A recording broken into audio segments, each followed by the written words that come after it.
Okay, that should be long enough for everybody who is queued up to join. So welcome everybody. Thank you for joining in the CRB Science Symposium, the second one. We held one in 2024. So thank you for coming to the 2025 one. I'm Keith Weiser. I'm based in Oahu, Hawaii.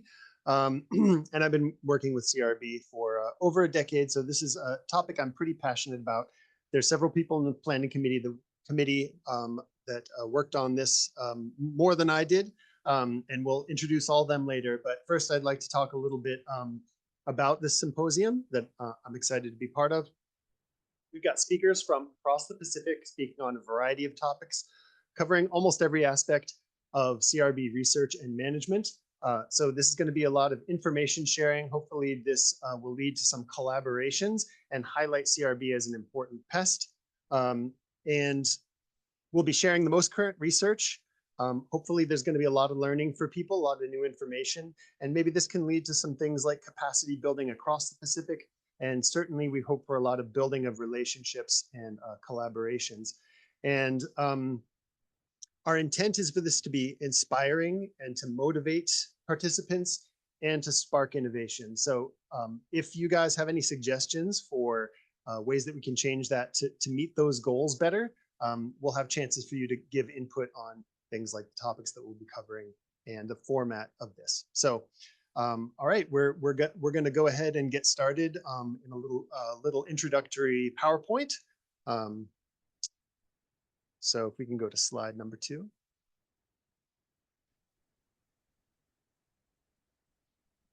Okay, so if you have not registered or you know other people who would like to register for this, you can do it at any time. Here's the QR code for it. And of course, the outline for the days today is a research and management session. And day 3 is also a research and management session. Here in Hawaii, that would be Tuesday and Thursday. And then tomorrow is the regional updates. So that's the general schedule here. We'll go into a little more detail on the agenda later. Next slide. And if you didn't attend last year or you want to rewatch any of that content, especially in light of what you learned this year, this QR code will take you to the video for last year. So 18 speakers from many different places around the Pacific, even in the East Coast of the US, around the world, but centered on the Pacific. And we had 243 attendees. So far right now, we're at 143 participants here, but I imagine that number will grow. And then the live stream attendance was 217 on day 2. So 906 views on the recording. So it was pretty popular for something that is, in terms of research, considered fairly niche. We had some good numbers to put up there, and hopefully we'll outdo that this year. So this year's planning committee, we had 6 members: Ritin Gosai, Franny Brewer, Dr. Mark Arrow, me, Elliot Parsons, and Dr. Mike Melzer, Dr. Elliot Parsons. So yeah, we all worked together to put this, make this as complete and include as many people as we knew how to include. But of course, we would always like some help. And if you're interested in being on the planning committee, please let us know. We'd like people from across the Pacific who would like to contribute to this kind of effort. And so some of the funding and the organizations that we belong to, we've got University of Hawaii College of Tropical Agriculture and Human Resilience. We've got Pacific Risk, the Coconut Rhinoceros Beetle response, and Pacific Islands Climate Adaptation Science Center, and SPC, the Pacific Community. So all of these partners are important for putting this together.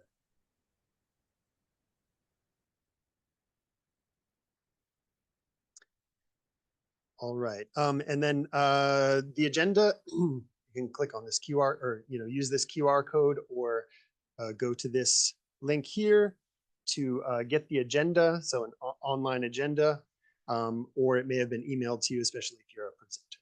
So I'll pass it off to Elliot Parsons, one of the planning committee, to present the rest to you. Thanks, Elliot. Thanks so much, Keith. I will run through. My name is Elliot Parsons. I'm with the Pacific Islands Climate Adaptation Science Center at the University of Hawaiʻi at Mānoa.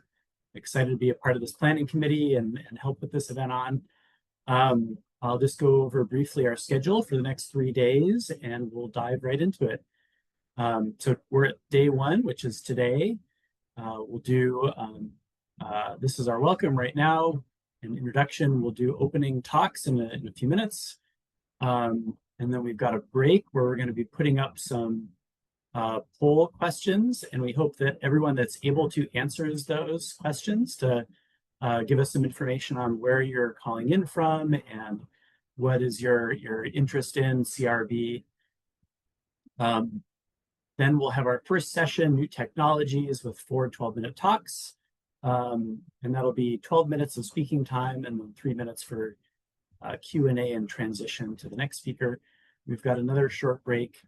And then we've got our research session 2, biological control and surveillance, with the same format. We'll finish with a few closing remarks, and then we'll be done today at 4:30 Hawaiʻi time. For day 2, we're going to do regional updates. So this will be a different format and schedule. We'll start off with a welcome presentation, and our sessions are roughly divided by region, with the first session, Polynesia, followed by Micronesia, and then Melanesia and Southeast Asia. We'll have a couple breaks in between those sessions. One will be an interactive session where we'll be asking you all questions about potentially hosting a in-person meeting for our 2026 CRB Symposium. So please come tomorrow and be a part of that. And then we'll have a talk by Dr. David Toulon. We'll have closing remarks and then finish off at the same time. And then day 3, we'll start with the same format with the welcome back opening talks. We've got a couple breaks, 2 more sessions, detection and monitoring, and insights from the Pacific. And then we'll finish off at 4:30. A couple webinar ground rules. So that you're all on Zoom webinar. There should be a questions and answer panel in your bottom panel of controls, where you'll be able to ask questions at any point during the talk. We will try to address those if we can out loud with the speakers if we have enough time, and if not, we'll rely on our presenters to answer those questions in the Q&A panel after their presentations. The chat as well, you should have chat that goes only to us, the moderators. So please let us know if you're having any technical difficulties or anything that could be affecting multiple folks, and we'll try to address those as soon as we can. And with that, why don't we get started? And thanks everyone for coming. And I'm going to hand it over to Dr. Mike Melzer. All right, good morning, good afternoon, everybody. Thanks for joining. So our first session today is, well, basically it's our opening session, and I'm very happy to introduce Dr. Trevor Jackson. He's now a semi-retired, and after 40 years of work on beetle biocontrol for both the New Zealand Ministry of Agriculture and Forestry, as well as ag research. He's collaborated with local scientists throughout Asia and the Pacific on coconut rhinoceros beetle and other scarabs, and he's very passionate about developing a response to some of the outbreaks in the Pacific and really globally. He continues to work with ag research as an independent consultant. And with that, I'd love to turn it over to Dr. Jackson. Okay, Mike, can you hear me now? Can people see me? I can see you. I hope so. Right. What we're going to do is try to share the screen and get started.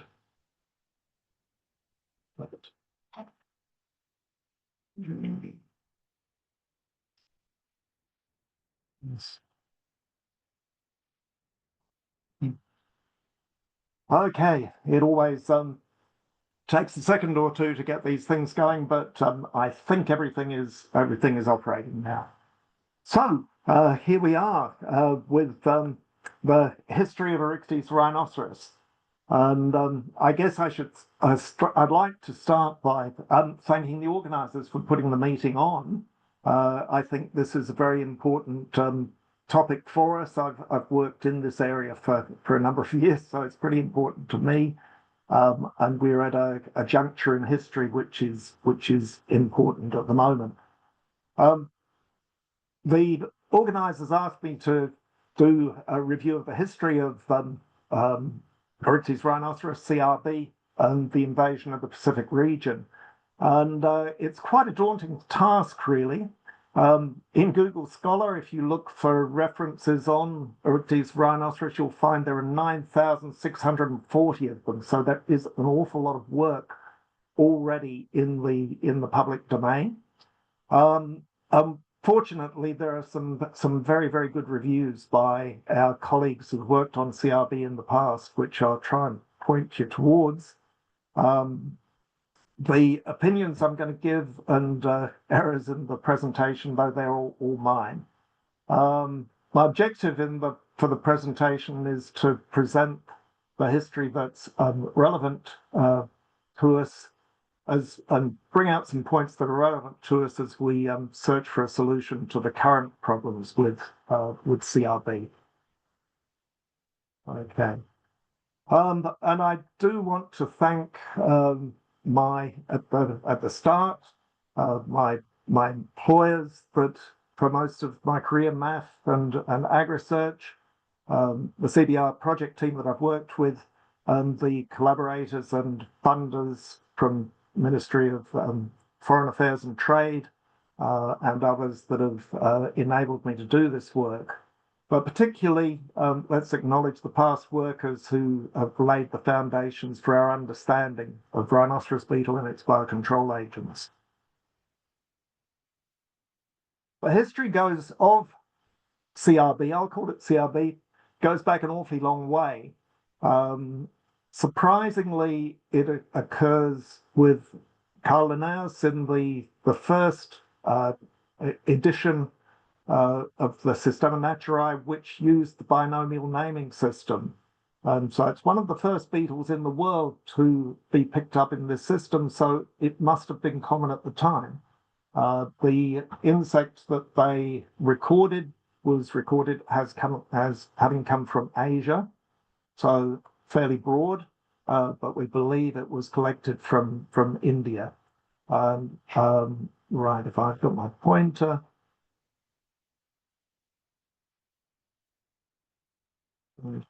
Right, I'll use the laser pointer and try not to distract you. But the horn, laminate antennae, tooth tibia, and other characteristics are typical of the rhinoceros beetle. It's been said that God must have had an inordinate fondness of beetles, as there are so many variants of them. The rhinoceros beetle is one of the Scarabaeidae, as you know, this group down here, and in the Dynastin subfamily, which has 1,400 recorded species. So it's evolved from the Jurassic times, the group, and radiated into a large number of species over more than 100 million years. So plenty of time for adaptation. Rhinoceros beetle, we believe it's endemic zone. We believe it evolved in the South Asia, Southeast Asia, where it's found, where it is abundant today, and has a very close association with palms.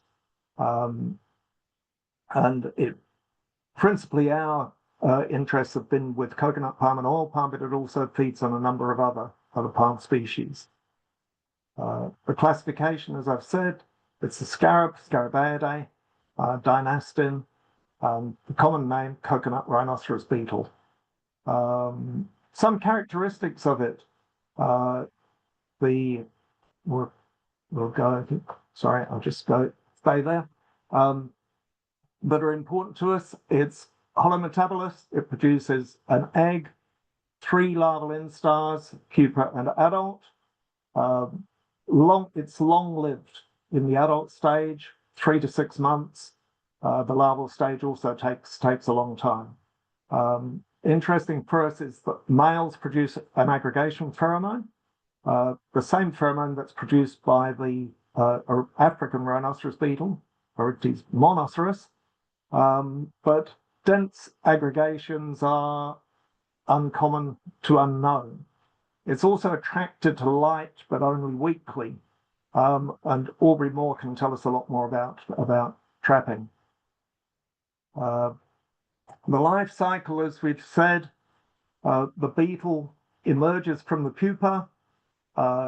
It flies or walks up the trunk to coconut palms, where it enters into the axil between the frond and the main growing point. From there, it bores into the growing point where it feeds, and basically by macerating the stem and sucking the juices out of it. While it's doing this, by boring through the lateral shoots, it produces these distinctive cuts. And then it returns to the breeding sites to lay eggs for development of the larvae, and the cycle is completed. We can see here in more detail the cuts that are produced in the fronds as the fronds emerge. The coconut palm has a single growing point, and if the damage is severe, the palm will be killed. And Ewan Young has done some excellent work on the damage relationships, which are important for us. If we look at damage, we're interested in the question of the yield that we're losing from the beetle attack. This is one way of looking at it. We can look at the percentage of palms that show symptoms of attack, and with 80 to 100% showing symptoms of attack, about 25% yield loss. Young looked at it in more detail, looking at loss of leaf area.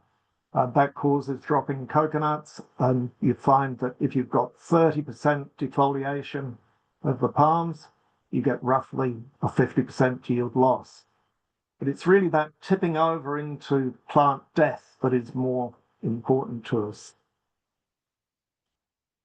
Why does this occur? In the endemic area, the beetle is common, and it's found associated with palms, but really rarely does it cause severe outbreaks.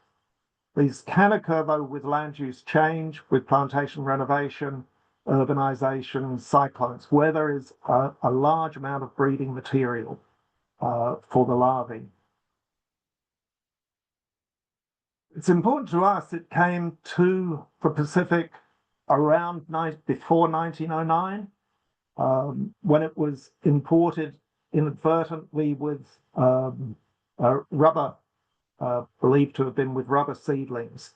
At the time, they were trying to set up a rubber industry in Samoa, and they were importing in batches of 50,000 stumps or cuttings of rubber plants. So it's quite a massive material. And I think we can see from that that probably quite a number of beetles were introduced at the same time.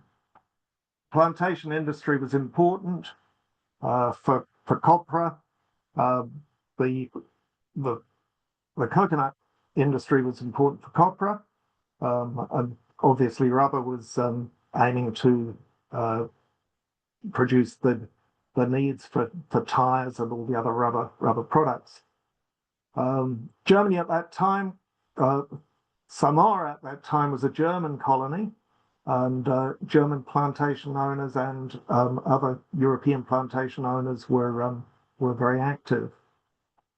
The rhinoceros beetle was first recorded by Carl German in 1911. There's a photo to the left there. And then Dohn came across from Stanford University, and later Carl Friedrichs here. And you can see the severe attack that's caused to the palms. And particularly around the top of the palm, which indicates that it was recent within the last year. Carl Friedrichs, interestingly, discovered Metarhizium in the beetles. We don't know if it came with the beetles or was endemic to Samoa, and also went to Africa and introduced a strain from Madagascar, which is the major strain, which is still there. Moving on, once in Samoa, it had spread around Samoa, it spread very quickly around the Samoan Islands and also to American Samoa. But it's interesting when we look at it spread out from Samoa, it is fairly slow, and very few further islands were infected before the Second World War. But after the Second World War, it spread to the surrounding islands with more transport in the Pacific. We can see the rate of spread in some data within the Fiji Islands from Bedford, 76. And you can see that the beetles spread around the whole of Fiji slowly, but it took about 20 years before they got around the whole of Fiji. So the key points are that the spread isn't rapid. They can fly 2 to 4 kilometers and spread slowly on land masses. And so spread is slow unless it's assisted by humans. And spread between countries has been fairly low, but within countries, it's very difficult to stop that spread. In those early days as well, I need to refer to Lindsley Gressett, who spent just 6 months in Palau, but produced a terrific monograph on the beetle there. And you can see from these that damage was extensive because of all of the material damage that was done during the war and the abundance of breeding materials. And so early CRB control was based on regulation, sanitation, limited use of biocontrol through Metarhizium, and led to the search for biological controls. Sanitation and cleaning up was extensive, and up to 10 million larvae were collected 1 year in Samoa. So a lot of effort was put into it. But damage was extensive, and through the 60s, 50s, and 60s, extensive damage was seen in the Pacific. You can see these samples from Samoa and Fiji. Examples from Samoa and Fiji. And this led to, after the South Pacific Commission had been set up, programs with emphasis on rhinoceros beetle and a considerable effort for that. And the objective, they realized the difficulty of doing the manual control, but the possibilities of using biological control were pursued further. And they looked back to the center of origin, to Asia, and could see that the damage was much less severe there. And so the search for biocontrol agents went on. In those, one of the agents that was being used was Metarhizium. This was carried on by Gary Latch and carried on by many organizations, national organizations like those in Samoa, MAF Samoa, where it's been used in the intermediate period. But then breakthrough came when Oryctes nudivirus was discovered by Alois Huger in Malaya, on the Malay Peninsula, and introduced in the Pacific in 1962-63 for experimental purposes. It was actually released in 1967 by Marshall in Samoa and spread very quickly. And that was followed up by other releases around the Pacific. And we can see from the importance of the disease, we can see the process of infection. The virus infects the gut of the insect, of the adult, from where it multiplies and becomes, as Hugo said, a flying virus factory. If we step back a little bit and look at the symptoms of the virus on the adult CRB, the first thing that we note is after infection, the dosed beetles stop feeding very quickly within 10 days, but it's a chronic disease and they don't die. And the LT50 for this is about 2 months, about 60 days. But we need to note that there will be reduced vigor, there's cessation of feeding, there's a reduced lifespan and reduced fecundity. And Bernard Zelazny did a lot of work on this and is well worth following up some of his papers. If we look there briefly at the healthy beetle, we can see what a healthy gut looks like. If we pass on to the diseased beetle, the virus is absorbed by pinocytosis into the gut cells. It enters the nucleus, expands the nucleus, and causes this massive proliferation of cells into the midgut, filling the midgut. And that's why the midgut is expanded and white in the disease specimens. And we can see that here. Here is a healthy gut, and here is a diseased gut. And that is certainly always the case from having an infection of disease, but there are other conditions that can cause the whitening of the gut, and immature guts are often expanded and white. So we can go from diagnosis, initial suspicion of disease, of the virus disease is low vigor, limited feeding and early death. We can dissect for visual diagnosis, or we can use PCR to detect the presence of the virus. But if we want definitive proof, we need to back that up with the histology and microscopy. And that changes from in-country work that we can do to the need for an advanced laboratory for collaboration. Once the virus was released, what happened? In Samoa, the virus was released in 1967. By 1970, it was widespread throughout the country. 73% infection was recorded by Marshall. In Fiji, the virus was introduced at a number of sites, and within 18 months, the damage had dropped right off and the palms were recovering, the data from Bedford. And Young, who was managing the CRB project, said that the success of the project is attributed to the discovery and use of a baculovirus.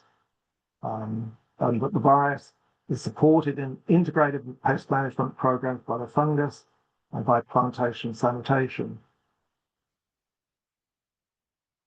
So then what about virus spread? It seems to have been very, very speedy. We know the insect itself, when they invaded, spread quite slowly, but the virus spread pretty rapidly. It spread across the work of Young and Longworth. It spread across Tongatapu in 15 months. But after 7 years, they did a follow-up. 84% of adults were infected. Bedford's work showed that 60% within a year, within 2 years, 60% of beetles on VT level were reported infected, and the virus had spread around the outer islands.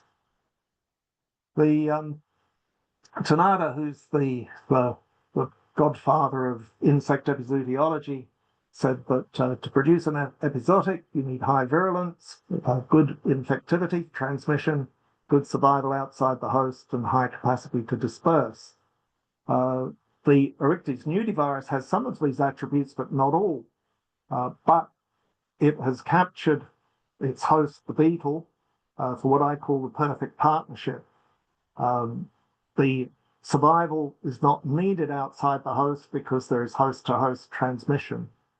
And the capacity to disperse is provided by the beetle itself. From the beetle point of view, the beetle doesn't go through boom and bust cycles, but can exist with the virus, but at low levels. So, a quick summary. The infected beetles become reservoirs of virus. The virus-infected beetles aggregate, and the virus is transmitted between insects. And the virus can infect and kill the larvae, but is not transmitted vertically. But it does persist in infected populations. And so today, well, until 2007, we had the situation where the IPM strategy for CRB control relied on sanitation, supported by biological control, the Metarhizium and the Oryctes virus.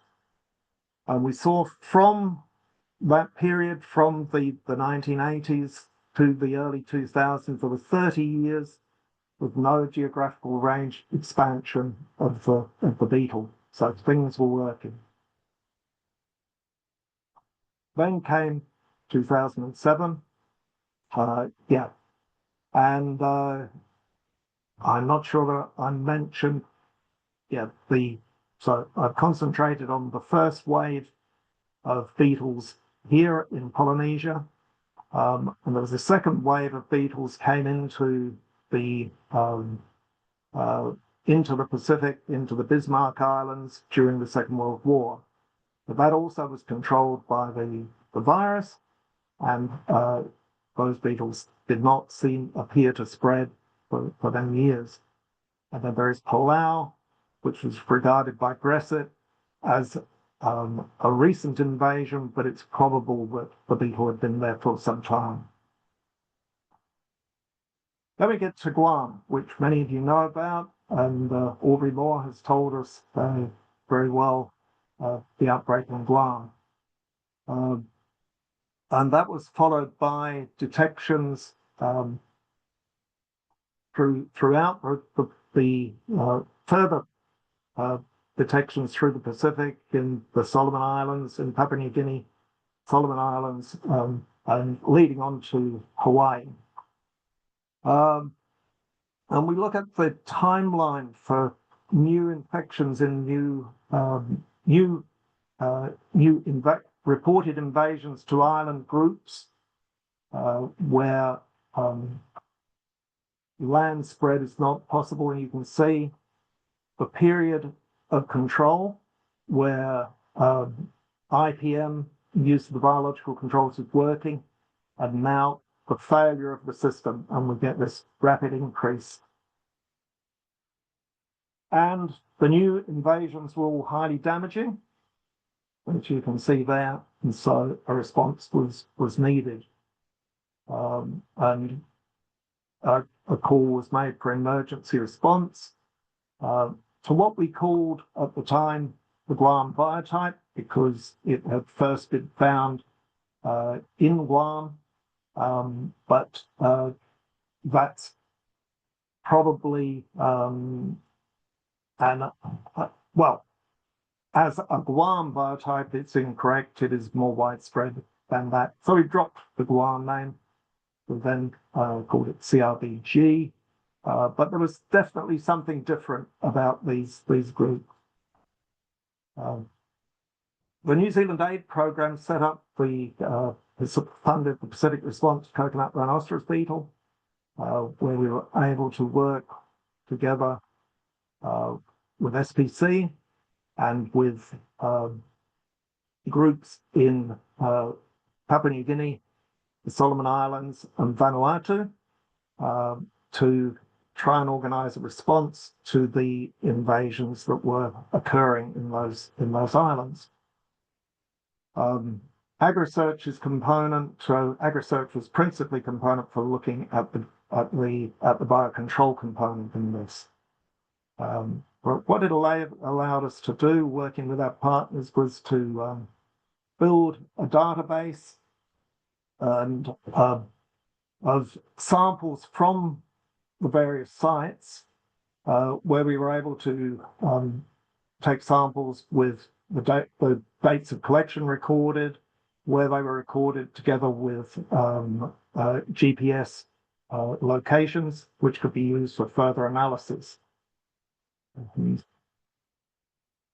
And we were able to use RFLP and PCR to separate out the basic difference between the new invasion as we saw it and the background species, and also to look for the presence, to back up the diagnostics for the virus. Now, we used, for the preliminary differentiation, we used the mitochondrial CO1 cytochrome oxidase gene, the variation in that, which has been used for discriminating between species and within species, and is used in the Tree of Life project. And we found, and with Sean Marshall led the team, and we published in 2017, that the diversity of the CO1 gene sequence could give us 4 different groupings, 4 different clades of beetles from that database. That was based on 112 insects by sequencing. We've now got a database of more than 800, and the same pattern holds.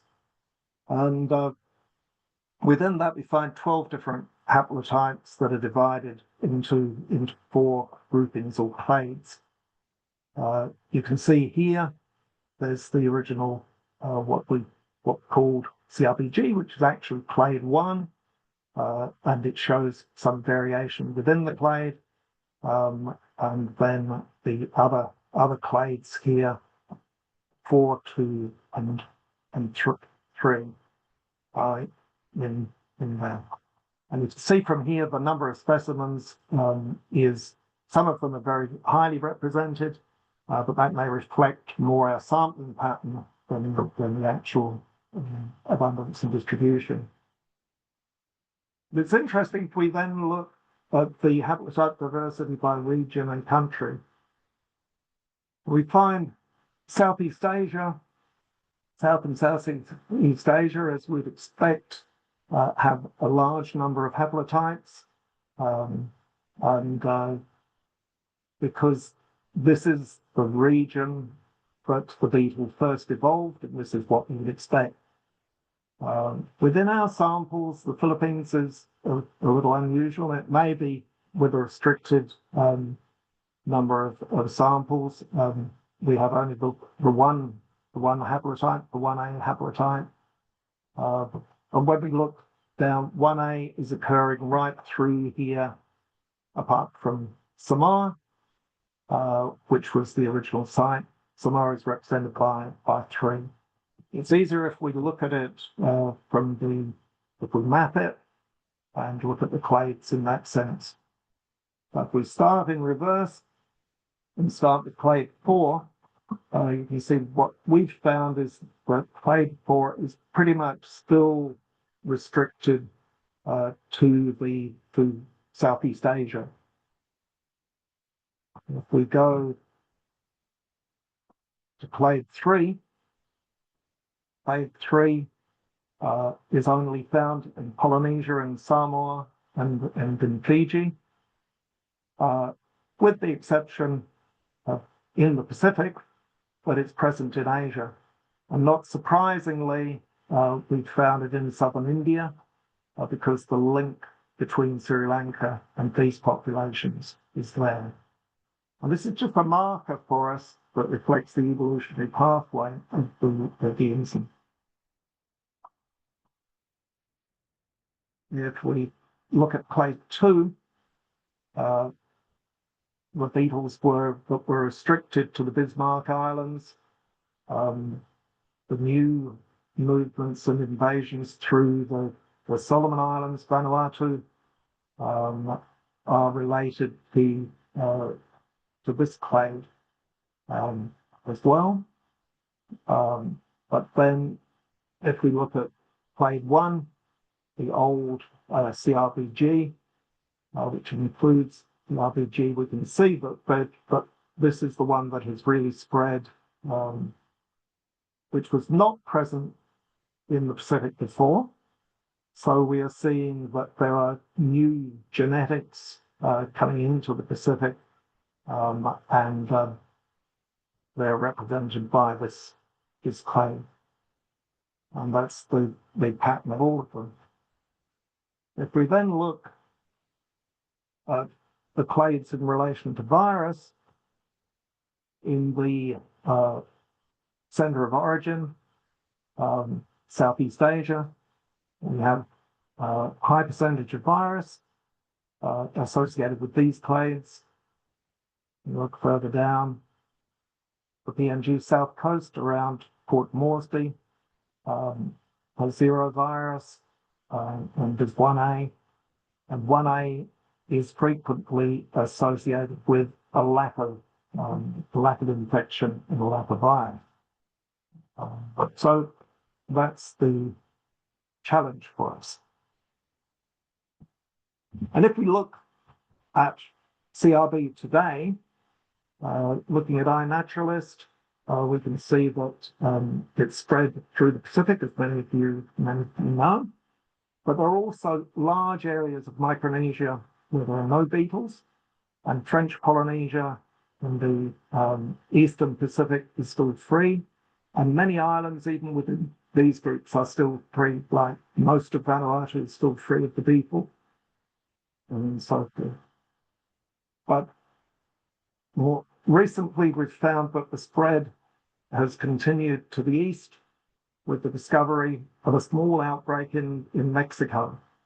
And that is a great concern because the beetle is climatically suited to spread through the Caribbean basin and into the tropical part of South America.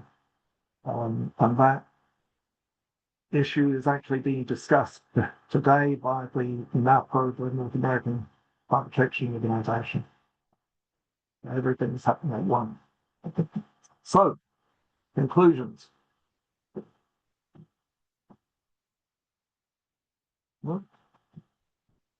No conclusions? Right, there are conclusions. Right, CRB is a serious invasive pest for the Pacific and beyond. The Americas are now true. CRB can be managed with IPM, but it's at a tremendous cost.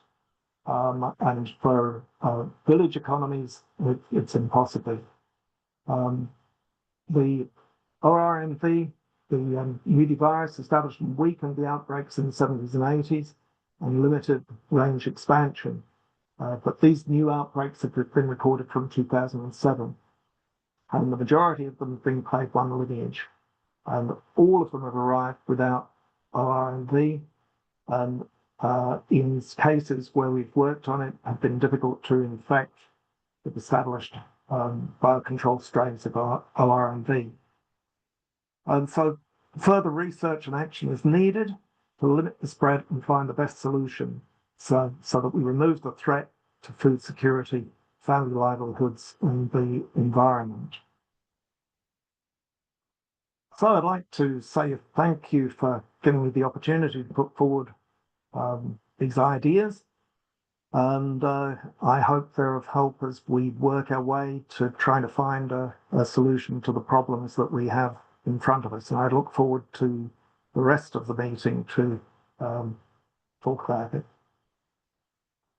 Thank you. Yes, well, thank you, Dr. Jackson. I think everybody thanks you for your presentation. We actually have a couple of minutes. If anyone would like to ask a question, we've got about 3 or 4 minutes.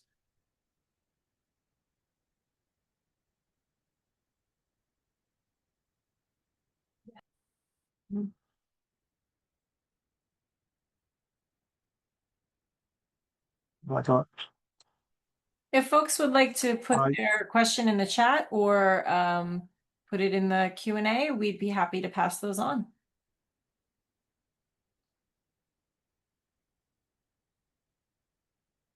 Sorry, I can't. Mike, there's one in the chat. You want to share that question?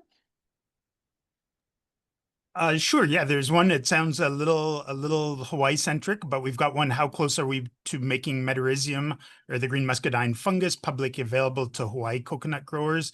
And same question, but with the nudivirus. Sorry, Dr. Jackson, I think this one might be more directed for me, but you're more than happy to try and answer it if you'd like. But well, yep, go ahead. What I can say with to answer for both of the questions is that we need to be assured that what we are making available is of good quality and useful and is the right material. So it's a question of us working together. You know, the scientists, the researchers, together with the growers that want it. But I must say, as a researcher, it's very important that we work with those growers and get their feedback and their needs when we're trying to promote something. With the Metarhizium, I think Metarhizium is found. There are commercial strains of Metarhizium around, but once again, it's important to make sure that it's a strain that both is infected and works within the environment that you're working with. Metarhizium, remember, is good for small-scale areas where it can be used as a bioinsecticide.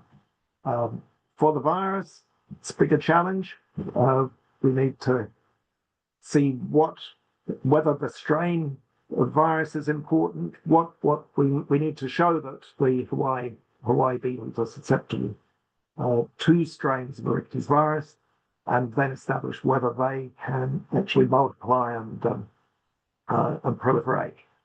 So good luck. Thank you. Well, actually, in the question and answer section, we probably have time. Maybe is there any indication as to why the clade found in Guam and Hawaii is not susceptible to OrNV? That might be hard to answer in 1 minute. Quick answer, no. And it came as a big surprise to me as I was trying to help Aubrey infect the Guam beetles. Now we don't know whether but we say, we talked about CRBG and through the Guam strain and CRBG and probably threw everybody off the track. And I think Tek Tay will talk about this in the sense that that clade 1 does cover a wide range. It covers a wide range of beetles, but there is quite a few of them are where we've had problems infecting and establishing the virus, and so it's okay. With further work, I think we'll get there, but not straight away. Okay, well, thank you very much. Thank you again for a very informative talk. And I am going to turn it over to Ritten Gosai to introduce the next speaker. But thank you again, Dr. Jackson. Thank you, Mike, and thank you again, Dr. Jackson, to get us underway with that presentation. Now, up next, we have a presentation from Dr. Tek Tay, who is also no stranger to the region and to many of you that are joining the CRB Symposium on its first day. And very quickly, Tek is a principal research scientist and pest genomics team leader at Australia's National Science Agency, that's CSIRO. and is part of the Health and Biosecurity Research Unit. Dr. Tek Tay applies evolutionary genomics to address global agricultural biosecurity challenges to improve preparedness and phytosanitary practices. Dr. Tek Tay has over 30 years of molecular evolution experience and currently leads projects on microbiological systems and genetic control options of invasive arthropods that incorporate whole genome sequencing approach. And in terms of the talk that Dr. Tek Tay will be delivering today, the presentation is titled Genomic Characterization of a Novel Indonesian OrNV Isolate that provides insights into the challenges of CRB biocontrol. So without further ado, it is my pleasure to hand the floor over to Dr. Tek Tay now. Good morning, everyone. Thank you, Ryton, and thank you to the organizer for the invitation to provide some updates on current research with regards to the rhinoceros beetles and its viral biological control, the nudivirus. So as you heard from, I'm going to try to share my screen first, actually. Sorry about that. Can everyone see my screen? Yes. Yes? Oh, good. Thank you, Tek. I'll Yeah. try to. Yes. I'll change the point options to laser. Okay, so thank you. Look, this work is a collaboration with very close collaboration with our Indonesian collaborators, Professor Metarhizium, Juniati Sambiran, and Dr. Jafina Alu. We also have input from Jeff, as well as the CSIRO Test Genomics team and the Applied Genomics Initiative team, as well as from the ASEAN 4-Army Action Secretariat, Dr. Alison Watson.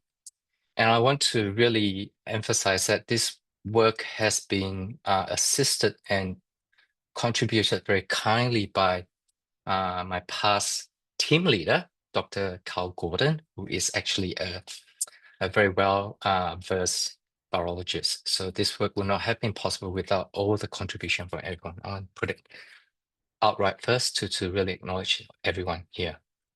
So I'm not going to go into the history because Trevor has done a great job providing an understanding about how the CRB has come to the Pacific and what the genetic markers have indicated or tell us about the population signature, except that I do want to stress that the study is based on partial CO1 gene to assess the haplotypes, which is you can see from here.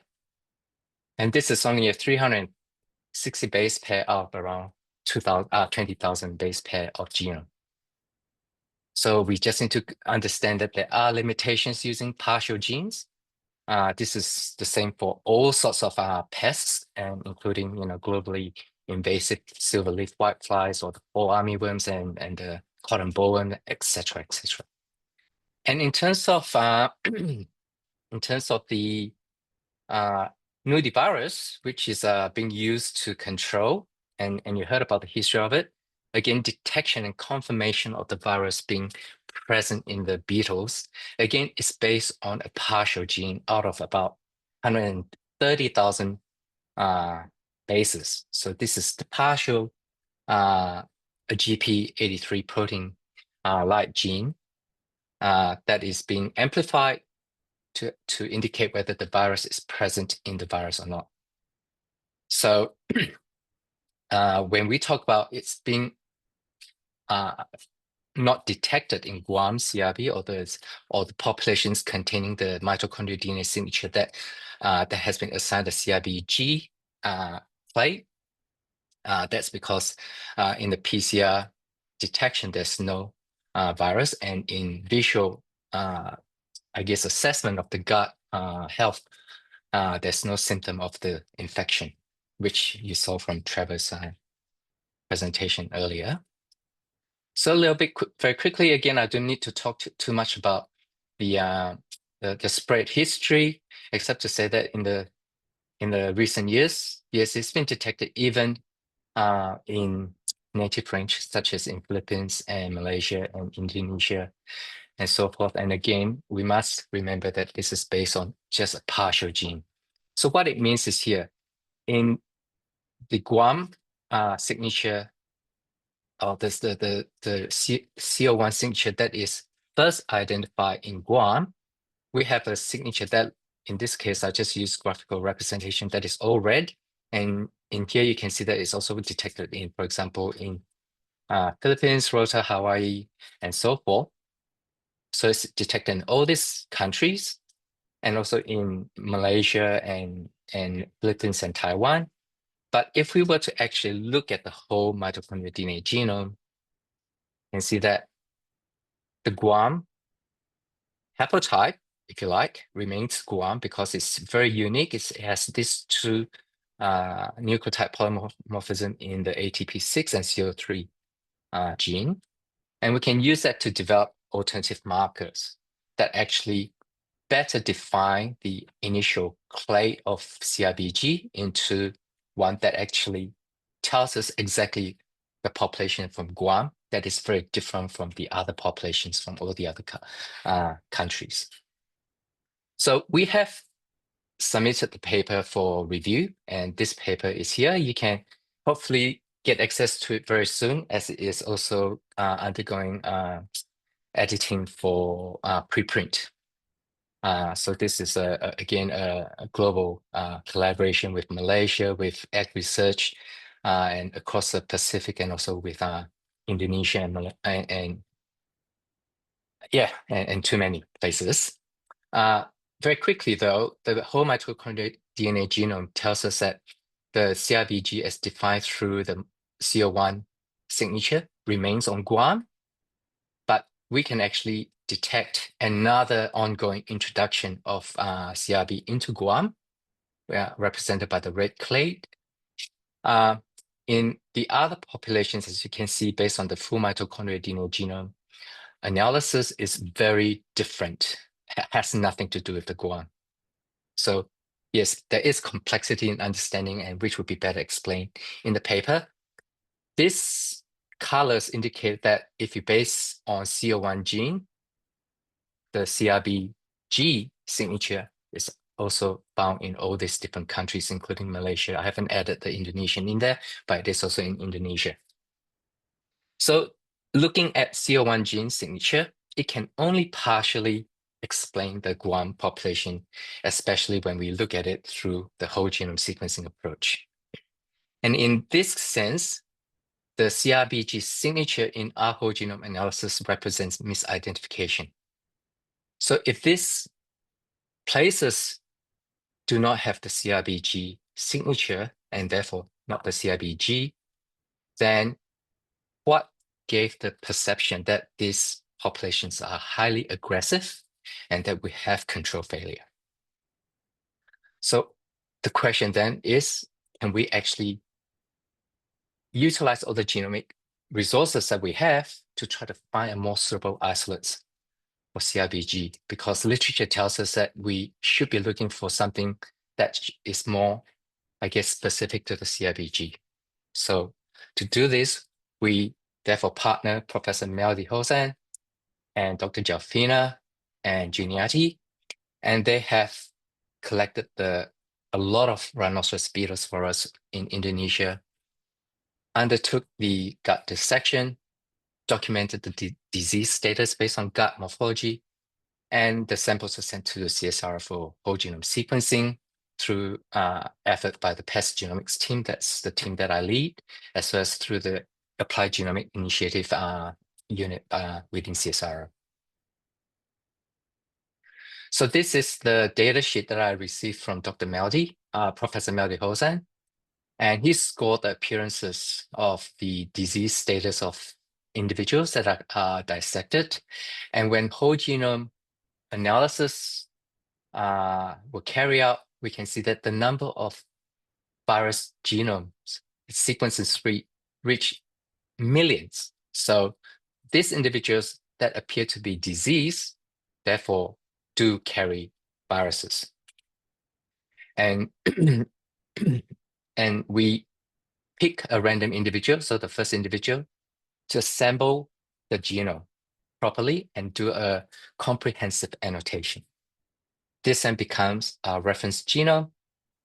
And through this reference genome, we can then compare with the Malaysian isolate, because the Malaysian isolate, as you have heard from Trevor's presentation, it's an isolate that has been introduced across the Pacific. We're also able to compare within other Indonesian isolates because there's that many isolates here, and we can do a comparative genomics of Indonesian isolates against published sequences as well. So having a reference genome is really, really useful, and in fact, it's imperative to our understanding of how this virus will work. So very quickly, there's a lot of information here. So I'm just going to take it through very quickly. So there were originally nearly 40 hypothetical genes that we identified in the Indonesian reference genome, indicated by the gray color. And from there, we identified the core genes. So these core genes are shared between the Baculoviridae and nudiviruses, and as well as all the many other double-stranded DNA viruses. These are really, really important genes that the virus cannot do without this gene. If they don't have these genes that are functional, the virus is likely not to be functioning. So there are 28 core genes that are consistent across many other isolates of different nudivirus that have been identified, and as well as about 83 accessory genes. Of the originally about 37 hypothetical proteins, we subsequently were able to identify the functions of 4 more. So these are indicated in green. So of an interest that is specific to the Indonesian isolate is the detection of the hydrofluoride reductase gene. This gene is actually a bacteria gene, and somehow it has been, I guess, uptaken by the nudivirus. And you can see that in the Malaysian isolates very quickly, which I'll talk a bit more later. This gene is represented in green in the Indonesian isolate, and it is completely missing in the Malaysian isolates. So this gene is unique to the population of virus that's been provided to us by Professor Meldi and Giuliani and Joffin. So we know that folate is quite important. It potentially can assist in viral DNA replication. For example, in some studies during the COVID time, researchers found that folate may have a role in helping the virus to replicate more effectively. So the question for us in this case, understanding the reference genome from the Indonesian isolate, is having this gene that is unique to Indonesian isolate, does it actually potentially help the virus replicate more effectively? Can this be a better viral isolate? So that's quite interesting. The other genes, for example, in this one, this is a plant enzyme coding gene, it's likely to be, and what it's doing in the virus genome, we don't actually know. And looking at the Indonesian isolate and a characterization of the Malaysian isolate, there are genome length differences. These are just approximate. And overall, you can see that within population genetic diversity of the viral isolates is around 0.5%. So they differ by 0.5% overall, but they can be 100% identical to around 1% difference or 99% identity. This level of sequence identity is the same as when you compare Indonesia to Indonesia, but between Indonesia and Malaysia or the Pacific isolates, the difference is actually around 11 times greater. Okay, so where does the Indonesian isolate sit? We can see that this is quite a good paper by Peterson et al. Looking at the evolution history of baculovirus and alpha viruses, alpha nudiviruses, and so forth. And this is where Oryctes nudivirus sits. It comes in as a single clade. This is based on the Malaysian isolate that were reported in GenBank since the 1980s. But with the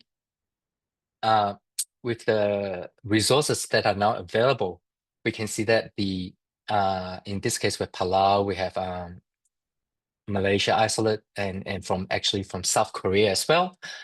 These are actually quite different from the Indonesian one.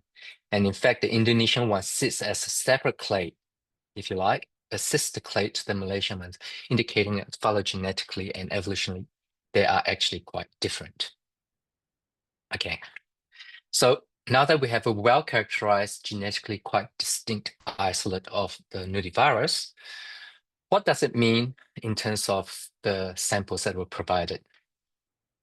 So in here, in the data set that were provided and as well as the sample, there were other individuals where the gut morphology were not quite right. So what does that mean? As well as in other individuals where Professor Maldi especially scored as normal, indicating that visually they appear to be uninfected. And yet, when we look at the whole genome sequencing reads, these have high number of counts. They don't represent initial picking up of the virus particle in, for example, from fecal matters or anything. They represent true infection level. So this is really concerning because these are individuals with normal gut health, indicating that they somehow are not affected by the virus, and yet they do have a lot of virus. So are they actually becoming tolerant to the rhinoceros beetles? So these are the individuals, and we'll look into it a bit more. So are we identifying an emerging threat to the Pacific? So these are the 3 individuals. They are detected in the haplotype that were also found in Palau, for example, but in Indonesia. So they share an origin, or they share a genetic cluster, if you like, variants.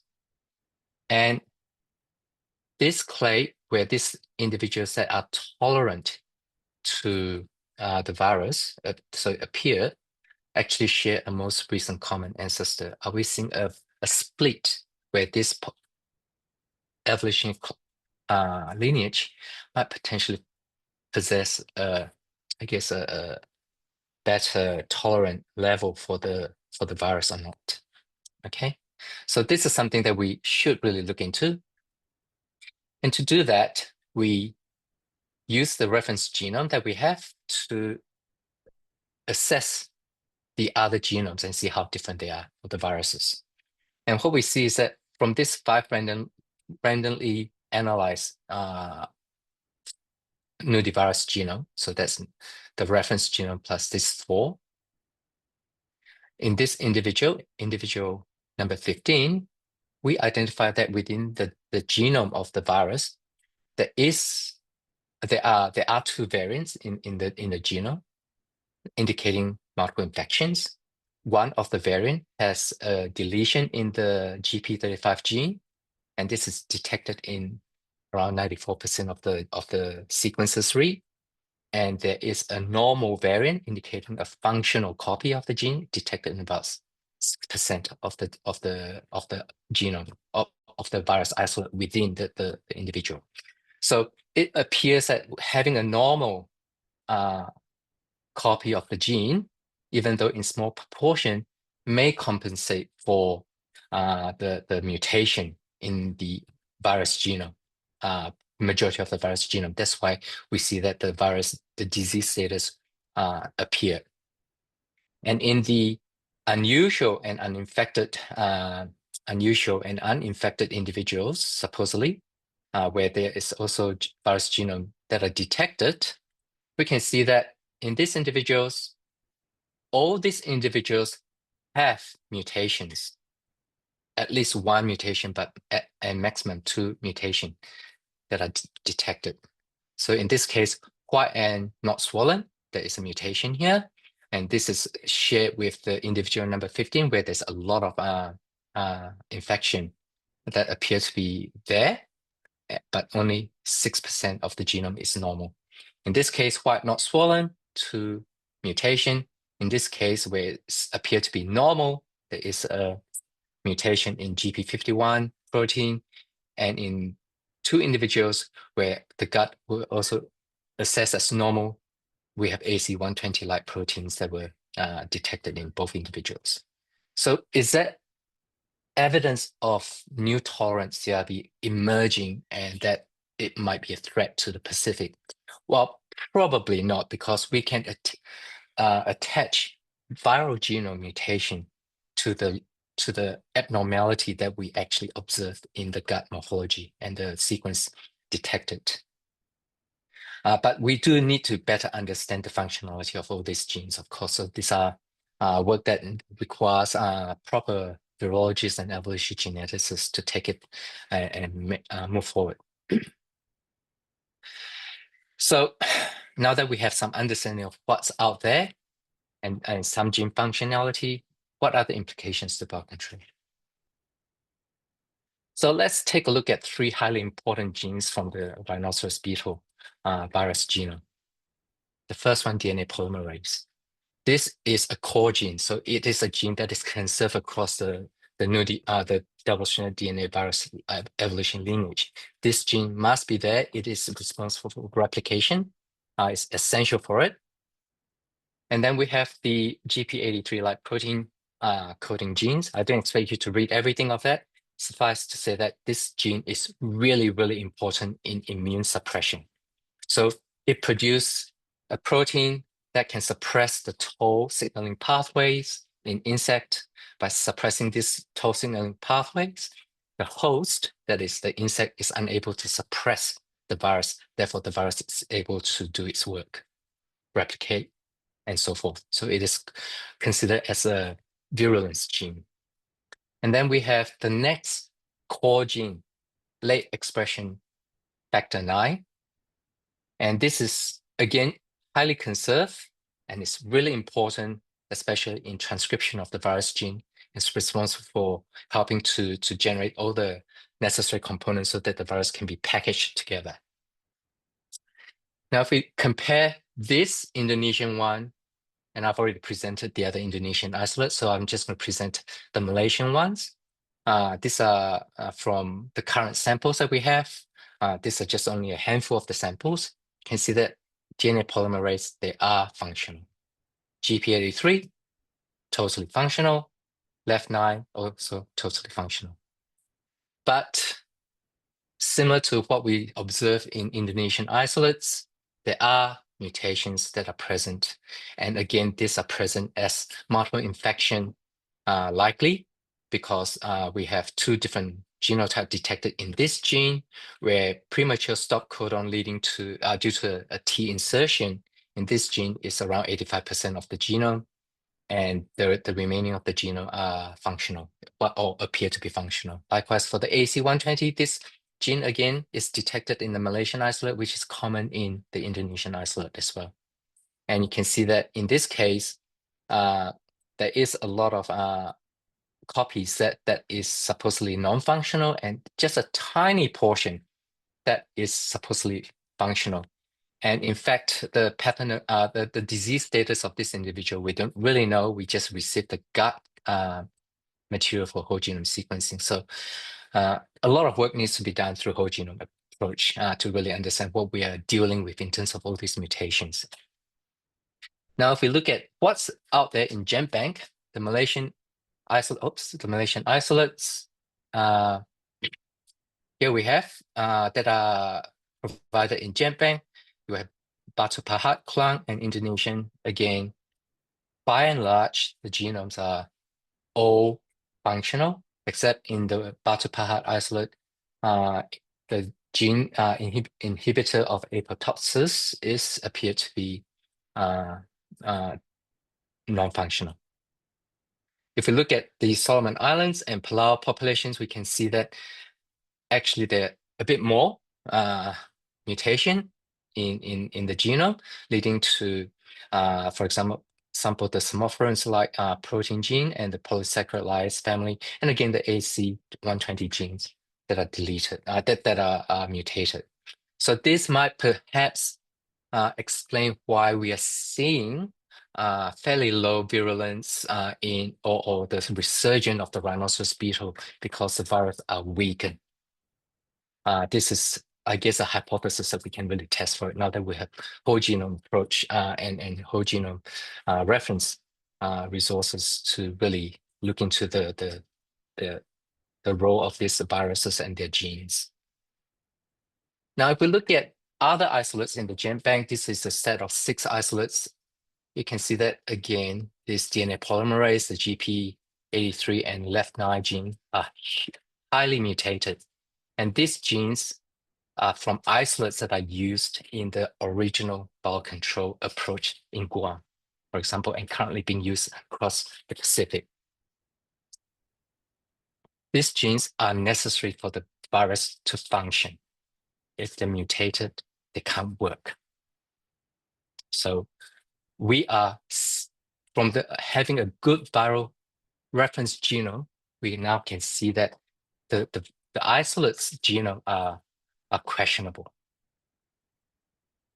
There are many other genes that are very, very important to the viruses, and they're all mutated in these genes. Looking a bit more closely, what caused the mutation in these isolates?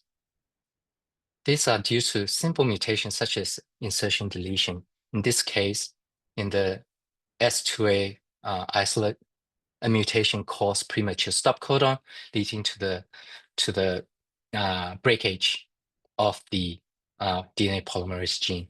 This is the same for B23B isolate. Again, indel leading to the protein, the protein gene being disrupted. So frame shift in this gene causes premature stop codon. The virus is unable to replicate. So this is something that we're seeing in at least 2 isolates. And could this be the basis of potentially the biocontrol failure that we've been seeing in the Pacific? What about the X2B? What about the GP83 genes? And we can see this in the X2B isolate and PNG isolates. This is quite an interesting mutation. There is a huge deletion of around 2,000 base pair, leading to the deletion of part of the GP83 genes as well as the GP84 genes. This is also where the primers are placed for the detection of the virus infection. Having this gene region deleted, PCR cannot work. So even if this virus is replicating in the insect, it is unable to suppress the insect's immunity, and also there is no detection of this of the presence of the virus. So we would assume that the virus is not there. Likewise for the Papua New Guinea isolate, again, slightly smaller deletion, but across nearly the whole of the PCR region, again, there is not going to be any detection of this virus in any individual being challenged by this virus. So deletion of this gene, the gene is non-functional. It is unable to suppress the host's innate immunity and potentially leading to the biocontrol failure because the host is able to overcome the virus. This weakened virus cannot be detected by single gene PCR as well. Finally, looking at the last gene, I think I'm running out of time. Very quickly, in all the Malaysian and Indonesian isolates, this gene all stop here. But in GenBank isolates, for example, you can see that they're also consistent conserved termination domain, but they have, inconsistent starting position, indicating that there's a lot of ongoing work needed for understanding the nudivirus. Looking at the isolates being used as biocontrol, they all have premature stop codons. And looking at this region where the premature stop codon occur, that's due to single T or 2 T's deletion, leading to premature stop codon. Are these premature stop codon important? If we look at the conserved amino acid residues, this looking at across all the looking across all the other across all the other isolates that are in GenBank as well as our self-produced, there are highly conserved domains, even that are very important towards the end of the gene, and these are deleted. So this missing region in the cell culture maintained isolate is likely the cause of the core gene not functioning, and this would impact on the viral viability. But will some isolates within the cell culture still work?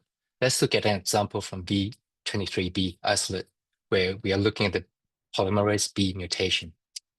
Looking at it closely, the deletion occurs in the third codon position. So that's codon position 1, 2, 3. So deleted in the V23B, and this is detected in 77% of the sequences.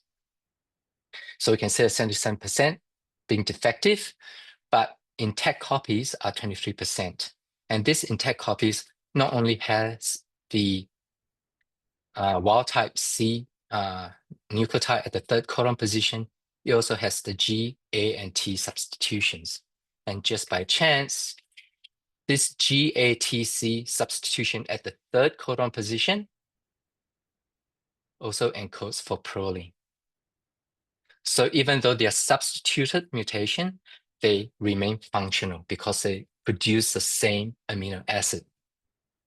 So we can say that defective or interfering genomes or particles that are, in this case, the 77% are hitchhiking off the remaining intact DNA polymerase copies.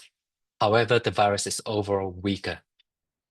And this is a common phenomenon in multiple variants, in attenuated viruses kept in cell culture where there are many multiple variants that are present.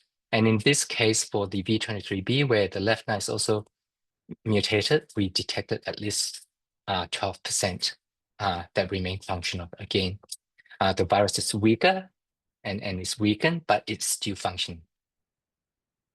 So where to next? What are we actually seeing? We're seeing that all these weakened attenuated viruses are due to what's known as the passage effect. And this was first recognized by Louis Pasteur in the 19th century, where he was trying to develop rabies vaccine. And there's been many, many literature published since then from, for example, Ukraine, researchers in 1978, all the way to as recent as 2018, where Jeff questioned the use of Heteronicus aerata cell culture as the basis to maintain the virus isolates. So the loss or the reduced virulence that is due to seropassaging of the virus across many generations of cell culture is likely causing what we are seeing in the current biological control failure. So we definitely have weaker viruses, that's for sure. Native range populations have no or very, very low mutated genes. In the Pacific Islands, we can see that the mutated genomes has increased, and in cell culture, it just skyrocketed. There is good decision-making tree for control of CRB in the invasive range developed by Ag Research, and these are a very good decision tree. But there are, with the knowledge that we now have, we do need to look at it more carefully in terms of, do we need to determine the biotype to test the virus? I would say that we probably want to adopt a genomic support for a new biological control approach. Do we want to match the biotype with a virus strain?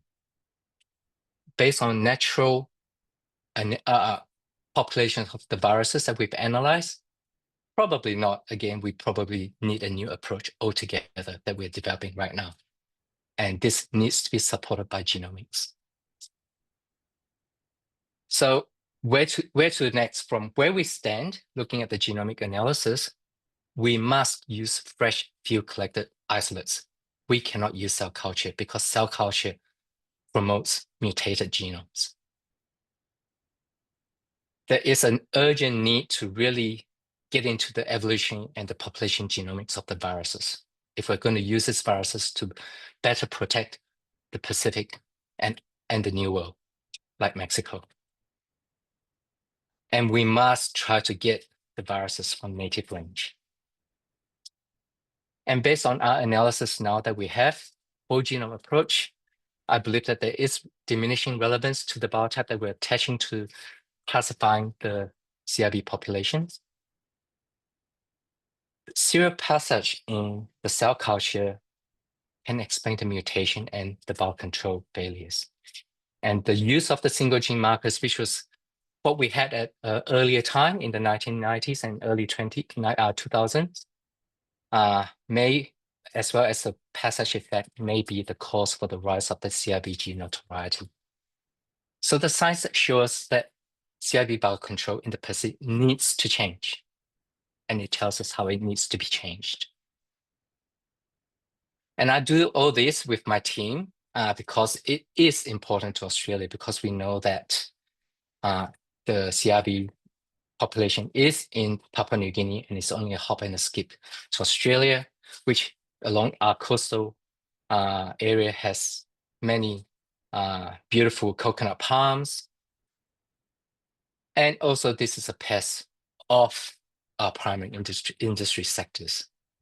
So we now have genomic approach to actually understand what is the underlying factor for the resistance to the nudivirus, and we actually do have genomic solution to overcome the nudivirus resistance as well. But is Australia ready to introduce the nudivirus as a biosecurity preparedness toolkit? This is not yet the case. There's a lot of research that needs to be done. For example, one that springs into mind immediately would be off-target specificity. Can this virus, if introduced, impact on Australian native scarab beetle diversity? We don't know. What about other Pacific islands, such as, in fact, Hawaii? Are you ready to introduce nudivirus based on this whole genome approach? So thank you. That's the end of my talk, and I'm sorry I went over time. Just want to again acknowledge DFAT for a very modest funding amount, and the project manager Tristan, who encouraged me to take a look at this problem to try to see if we can solve the problem. I hope that we have provided some preliminary conclusion to understanding why CRB in the Pacific are becoming more resistant to the rhinoceros beetle virus. And if there's any question, please contact me. Thank you. Thank you very much, Dr. Tek Tay, for a very informative presentation and for sharing your recent work on CRB genomics and especially implications on biocontrol or CRB management in general. We do have a couple of minutes for questions before I hand it over to Dr. Elliot Parsons. And I see that there are several questions in the Q&A now, but perhaps we'll take a couple of them. The first one from William Steiner, who's asking, molecular evolution could stop virus penetration. Has there been any cyto or microbiological look at what physical attributes in the CRB gut stops the virus from penetrating the CRB gut lining? Okay, Would you I'll like to just have a go answer at that here. Dr. Tek? Yeah, sure. Some of the genes that that we detected as are mutated, they are they encode for protein that helps the virus particle to adhere to for adhesion to the host cells, gut cells, so that then allows the virus to penetrate the cell into to infect the host, the beetle host.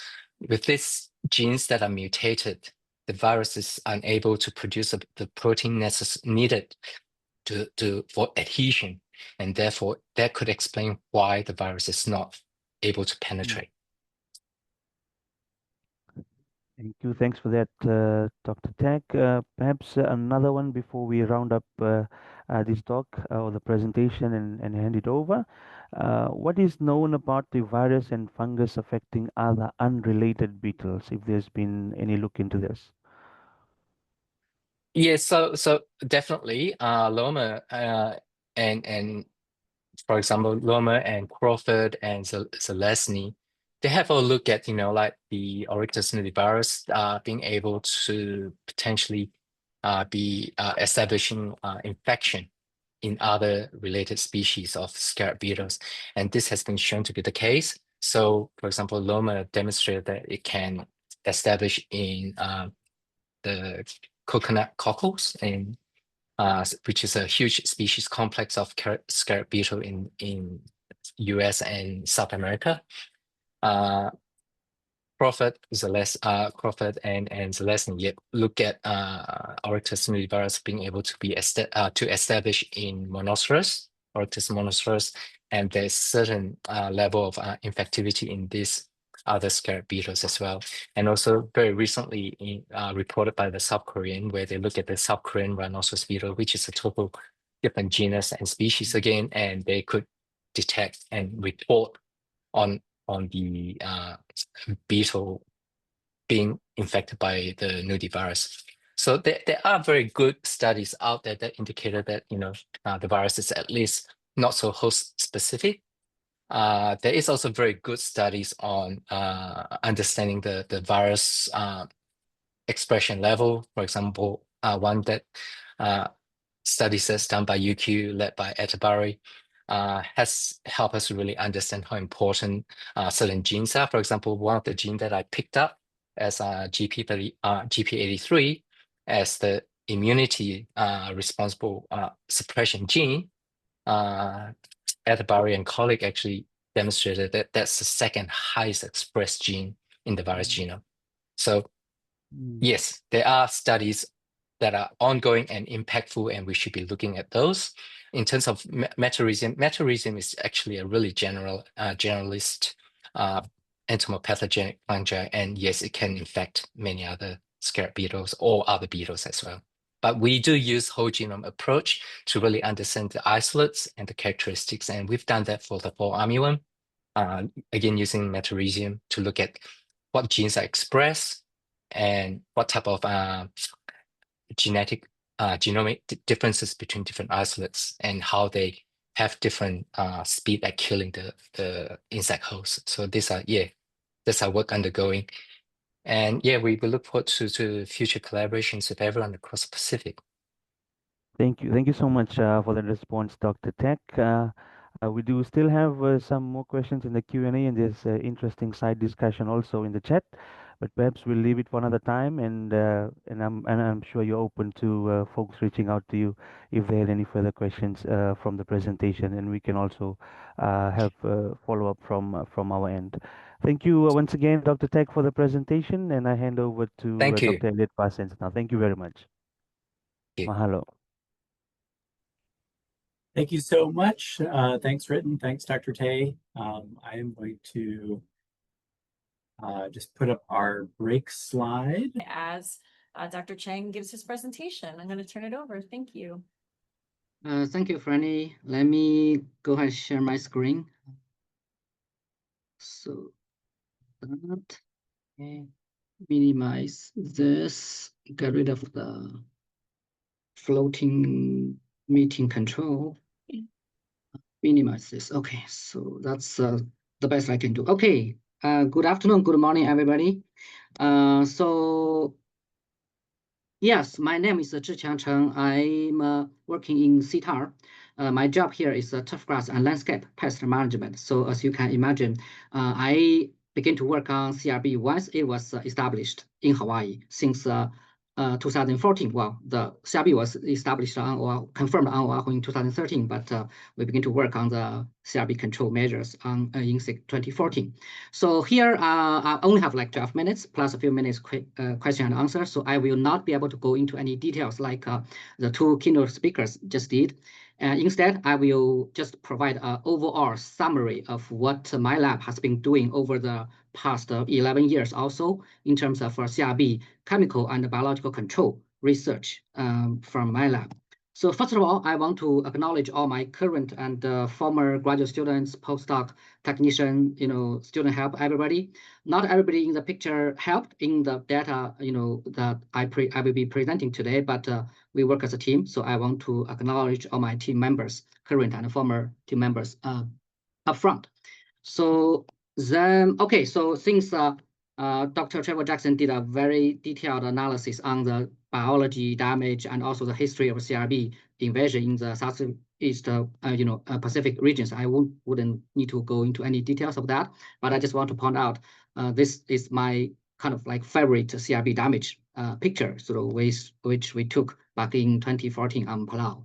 And since I don't have too much time, so I will dive right into my summary of my research. So my research has been focused on chemical control and biological control. We are looking at two main groups of biocontrol agents. That's entomopathogenic fungi and entomopathogenic nematodes. So then let's look at some of the chemical control first. So I call this my phase 1 CRB chemical control research. What happened to the phase 1 is all this research were done before we have our CRB colony established on the 5th floor of my building. My lab is on the 6th floor. The quarantine room handled by Dr. Mike Mather's group, CRB response program, is on the 5th floor. That was I don't remember when it was established, but we had to rely on the trap-caught wild CRB specimen to run any lab assays in the very beginning. So that was, as you can imagine, very time-consuming and tedious, and oftentimes we don't have like the luxury of 100 beetles or even 150 beetles or 100 larvae for us to actually run the experiment at once. So we have to run the experiments small batch by small batch. But in any case, I just want to provide some summary of the results. In the first phase of my study, in terms of chemical control, we look at quite a few low-risk systemic insecticides. So we were focusing on systemic insecticides back then, mainly because it was very, very almost not feasible to actually deliver contact insecticides on top of the crowns in terms of CRB adult control. So then that's why we were focusing on the systemic insecticides. So we look at a range of them. And based on multiple lab assays, I wouldn't be able to go into all the details of the experimental design, specifically each one, but we ran all repeated and replicated lab assays, but small, batch by small batch, because we were only able to test, let's say, 2 chemicals within this experiment, because we only have 40 CRBs to work with, right? So those kind of situation. But anyways, we identified that 2 insecticides, those are imidacloprid and acifed. They were very effective and quick action in terms of negatively affecting CRB adults in lab experiments as quickly as several hours. We don't need to look at all the details, but here is, as you can see, this is hours after treatment. So 40% of some of the beetles were already negatively affected by the chemical treatments after just a few hours. And then by day 3, or day 2 sometimes, and the majority of the beetles were actually killed or at least paralyzed by the chemical treatments. So these were a good sign for us to actually move forward with field research, because oftentimes you have very good result in lab assays, in lab experiments, but you don't necessarily have that great result in real world field applications. That's why field research are always needed for this type of management measures recommendation. So I also call this my very first phase field trial. This was conducted back in 2016 to 2019 for almost 3 years. So we used 125 coconut palms on the whatever beach side of the island of Oahu. At that time, the CRB damage was nothing like today what we have here on Oahu. It was just the beginning of the CRB damage, and oftentimes the CRB damage rating was somewhere between 1 and 2. So it was relatively low damage back then, all across that entire area. So we used almost all the 125 palm trees in that residential area. And we worked with an industry collaborator, which is Aberjet, and we delivered the systemic insecticide via trunk injection. That's Aberjet technician, Dr. Don Grossman, and this is actually Keith, who is one of the moderators today and organizing committee members today as well. And we try to keep it simple and also try to align with our measurements to some other, Pacific Island folks have been doing. So we borrowed this. I think this was from Palau when we visited there, and we were basically looking at 2 types of damage or data collection. We are looking at the overall damage and also the top 4 fronts damage, where the newest damage will show up. And to make a long story short, we don't have time to go into all the details, but this summarized all the 3 years field data. And in the end, what we found was, although 2 chemicals were very effective in lab experiments, but imidacloprid was giving us the best control result in the relatively long-term 3-year field trial. And this was the lower line, as you see, that's the overall damage. And this is not like I simply grab a dead beetle and put on the grass and take the picture. It was actually the dead beetle found by the treatment site where we installed the treatments. So it was actually killed by our treatment. Another indirect indication of the treatment effectiveness, if you look at it on a relatively large scale operation, is when we compare our treated area, which is the red line, and also comparing that to an untreated area a few miles away. And at that time, and what we saw was the trap caught number of CRB was decreasing in the area where we treated the coconut palms, but it was relatively stable or slightly increasing over in another area where there was no treatment installed. So that's kind of like an indirect indication showing that if the treatments were installed on a relatively large landscape scale, and then you will be able to see some treatment effect. And that was also kind of what the CRB response team have seen so far after they treated probably 4,000 or 5,000 coconut palms nowadays on the island of Oahu. And that's phase 1 study. And then now we move into the phase 2 study. That's kind of after the first phase of lab assets under the first field trial. And we begin to look at additional systemic insecticides in both lab assets again, and the potentially field trial if anything turns out to be effective. So then we looked at, we conducted additional field lab experiments, and at this time we already have the CRB currently established. So there's a lot more, kind of organized strategies that we can request this number of adults or larvae or eggs to run any lab experiments. So then we further identified the dinotephrine and abamectin were also very effective in repeated and replicated lab assays.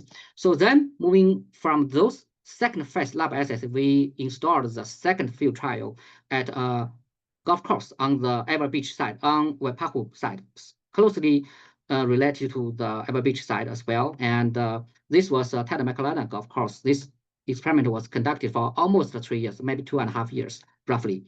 And we were looking at, again, imidacloprid and acephate. We want to reconfirm they are still showing their treatment effects. And also we included 2 additional newly identified effective systemic insecticides, dinotephrine and abamectin. So then again, we found dead beetles falling into on the grass where we treated those coconut palms. And further, we want to basically confirm, we deliver those insecticides via trunk injection. We want to make sure the insecticides actually were uptaken by the trees and throughout, distributed throughout the canopy. And then what we did was we collected the front samples from those coconut palms where we did injection these chemicals into them, and we bring the fronts back to the lab, and we do not apply any additional chemicals or treatments. So then we just chop them into smaller pieces and feed them with the CRB and see whether those fronts from injected pumps will negatively affect the CRB adults or not. It turned out to be that at least the chemical residues were there for 7 or 8 months post-injection.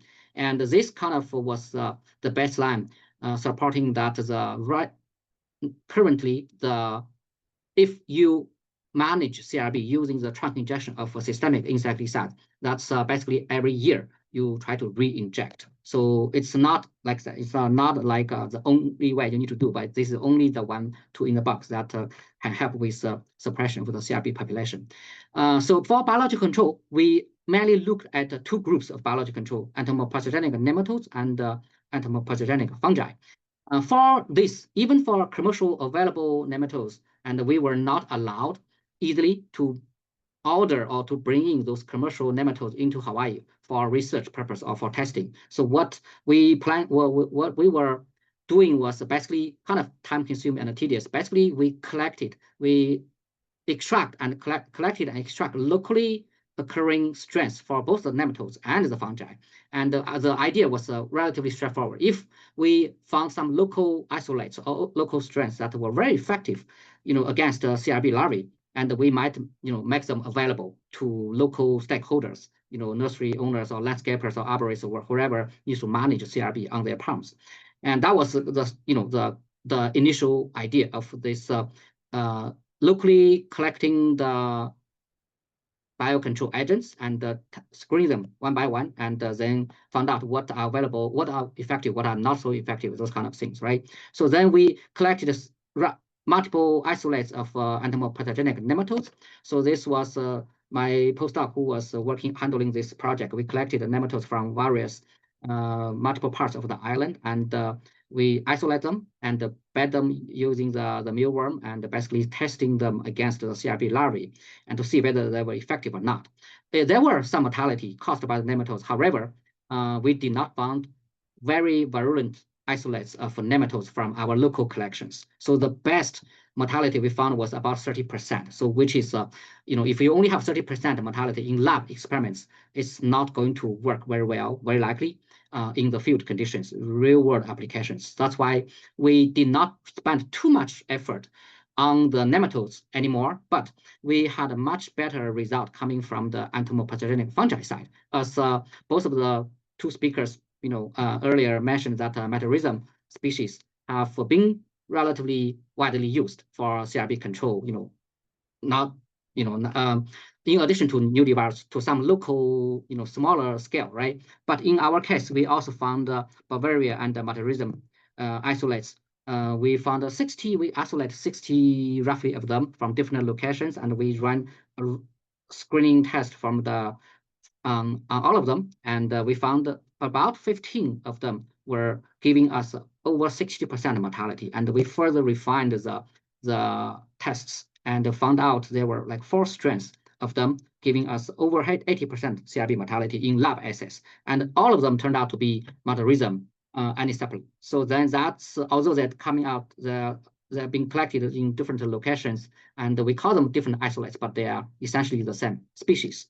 And this is just to show you guys, the percentage of the mortality we can achieve over time using this entomopathogenic fungi. And we further did a couple of small scale field research. Because of the limitation, CRB is still a quarantine pest in Hawaii. We were not able to run relatively large scale field trials in this kind of man-made environment. So then, but our 2 small scale field trials showed that the commercial strain of Bavaria, which is Bavaria bassiana, and also a couple of our locally collected Metarhizium isolates were giving us somewhere between 40 to 60% of mortality in field conditions like this. So this has been the case, and we have been maintaining our locally collected isolates in the lab. And there is I think there was a question from the earlier chat earlier this afternoon saying, when are the Metarhizium strains available to the public to use here in Hawaii? They are not quite ready yet, because if we are going to distribute the Metarhizium or Bavaria strains, they need to be considered as a biopesticide. They need to go through all the regulations from EPA, USDA, HDOA potentially, and so we are not. We are maintaining those isolates, and we can produce them on a large scale, but it's not ready to be released yet.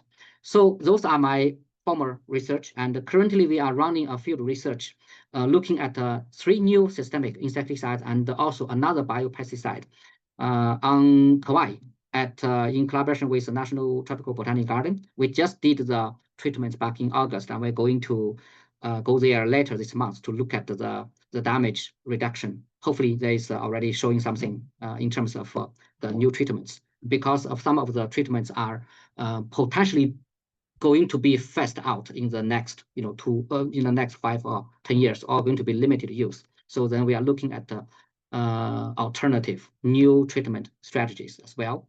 So to summarize, I did not look at my phone, but I just go real quick.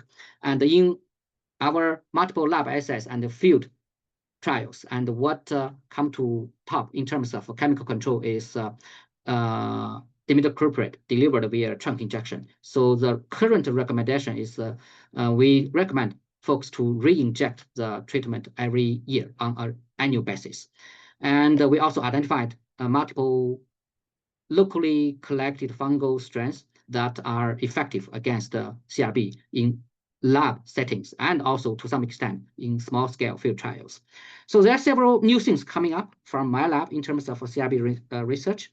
And we are looking at some composting materials as a potential breeding site control measures. And we're looking at some indigenous microorganisms and also some shellfish meal if they can suppress eggs or larvae depending on their mode of action. That's one experiment that we have. And the other one, we just got the funding approved from HISC.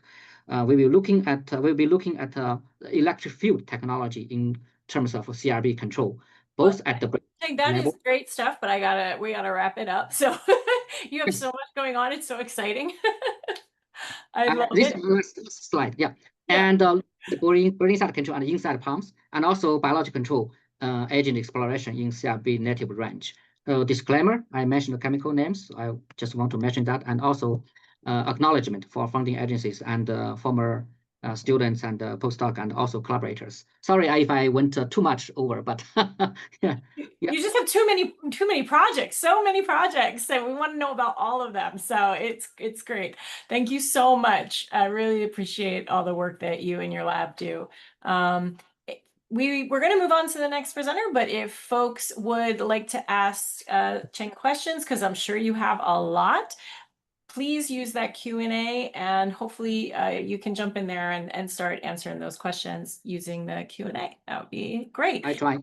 Okay, we want to make sure that we give Dr. Wei a chance here. So Xing Wei, who is also a researcher at University of Hawaii, Mānoa, she's a postdoc there. Dr. Wei. Yep. Can you all see the screen? Yes. Sorry, Sure. I got the wrong. Yeah. Yeah. Okay, great, wonderful. Take it away. Yeah, thank you. And first, I'd like to thank the planning committee for the invitation, and also I'm honored to be here today. Hello, everyone. Again, my name is Xing Wei, and I'm currently working as a postdoc researcher under Dr. McMelzer at the University of Hawaii. Today, I will mainly share one of the recent projects in evaluating the persistence of insecticide-treated burlap for the controlling of coconut rhinoceros beetle or CRB. So canopy application of contact insecticide is emerging as a short-term tool for protecting palms against CRB in Hawaii. And as mentioned previously by Dr. Cheng, thanks for the research conducted by Dr. Chen's group and other colleagues, the injection of systemic insecticide is the current standard practice for the palm treatment. However, as we see increasing spread of CRB in Hawaii, we see more and more canopy applications. So those applications can be applied either through a bucket lift truck, or through using spray drones. The question often came up is which product to use and how often should these palms being retreated. So to answer the questions, this study was designed to evaluate the persistence of several contact insecticide for controlling CRB. And you may wonder why we use burlap. So start with the palm fronds are naturally sheathed by burlap-like fibrous tissues. So during chemical application, pesticide may be absorbed by those tissues. To study their residue activity, ideally able to collect those tissues, but logistically it's hard to do so. That's why we use the burlap as a surrogate for those palm fibrous tissues found at the end of coconut palm fronds. Here's a list of insecticides being evaluated, and I would like to draw your attention to a few things here. First, all the 5 products have aggregative ingredients from the group 3A, which are pyrethroid and pyrethrins. And among those 5 products, evergreen is considered as an organic product because it's active ingredients, pyrethrin, and a concentration of plant extract. Also, the point that all those cell products are licensed to use in Hawaii, and here we diluted these products into with water according to their label rate, either by spot treatment or by minimum volume per area. And here is how the experiment was set up. We first soak the section of burlap into one of the 5 insecticide solutions, and after drying, we either use them bioice immediately or fix them to the palm canopy in one of the research stations at the Mānoa campus. And every 4 weeks, a subsection of burlap were removed from the colony and then evaluated for their ability to control the CRB using a contact exposure bioassay. And in this study, nearly 300 adult CRB were treated, all from the CRB colony, and including 6 treatments as well as a control and 4 evaluation days, and 12 beetles per treatment per evaluation date. The beetles were rated using a 5-point scale, where 1 indicated the beetles are dead with no movement at all, and 5 are normal, where they have the beetles are with the typical movement of a healthy adult CRB. And a rating of 3 and below are considered the beetles are paralyzed or considered knocked down with uncoordinated movement. So in analysis, we first found that there is significant interaction between treatment and evaluation date.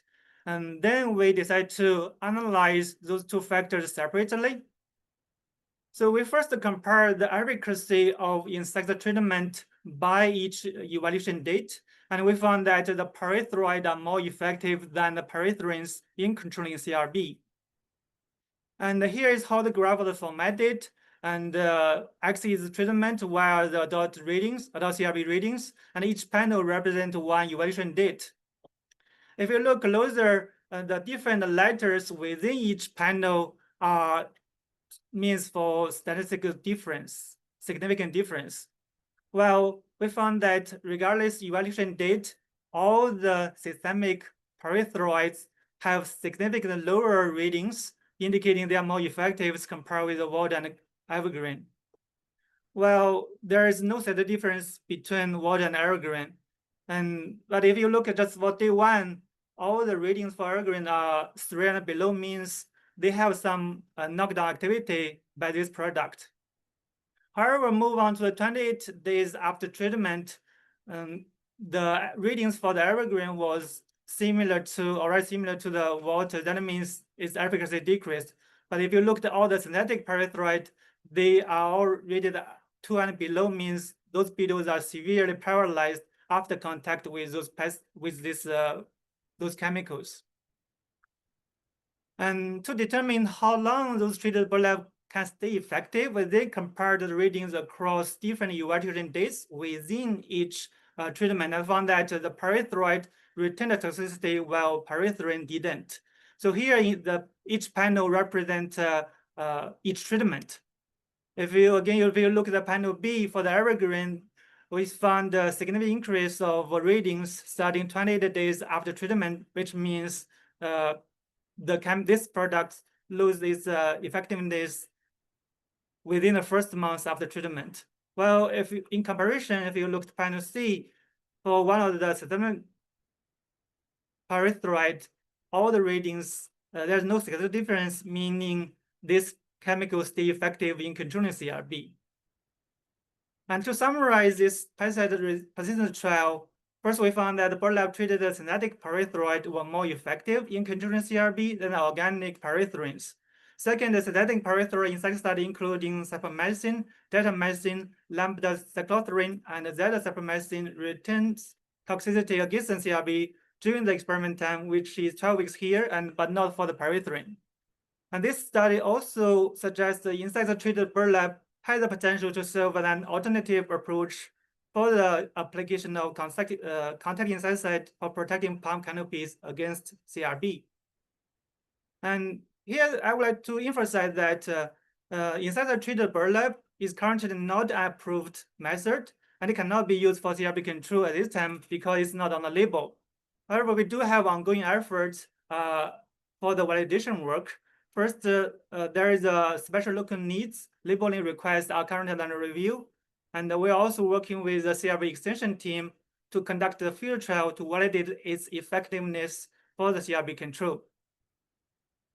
And in the meantime, we also have ongoing projects that is to evaluate 2 dozens of conventional insecticides with different modes of action for their contact activities against both adult CRB and also CRB larvae. We just completed the adult CRB assay, and we're getting started with the CRB larva assay, where the goal here is to see whether we can use insecticide in detecting and controlling the CRB in mulch materials and also soils in the potted plants.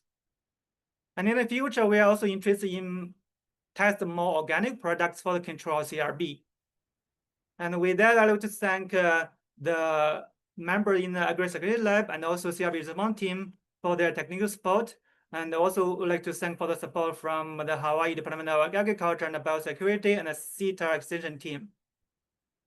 And so the result presented here has been published in the Proceeding of Hawaii Entomological Society, and I have a QR code and a link here if you are for any of you who are interested to learn more about this work. Now, with that, I would like to happy to take any of your questions.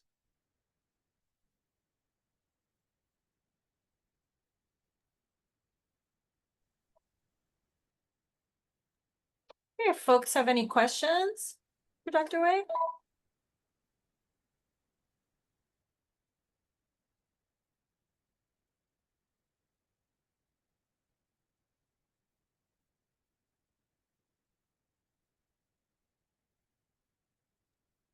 Okay, it looks like there are a lot of thank yous there in the chat.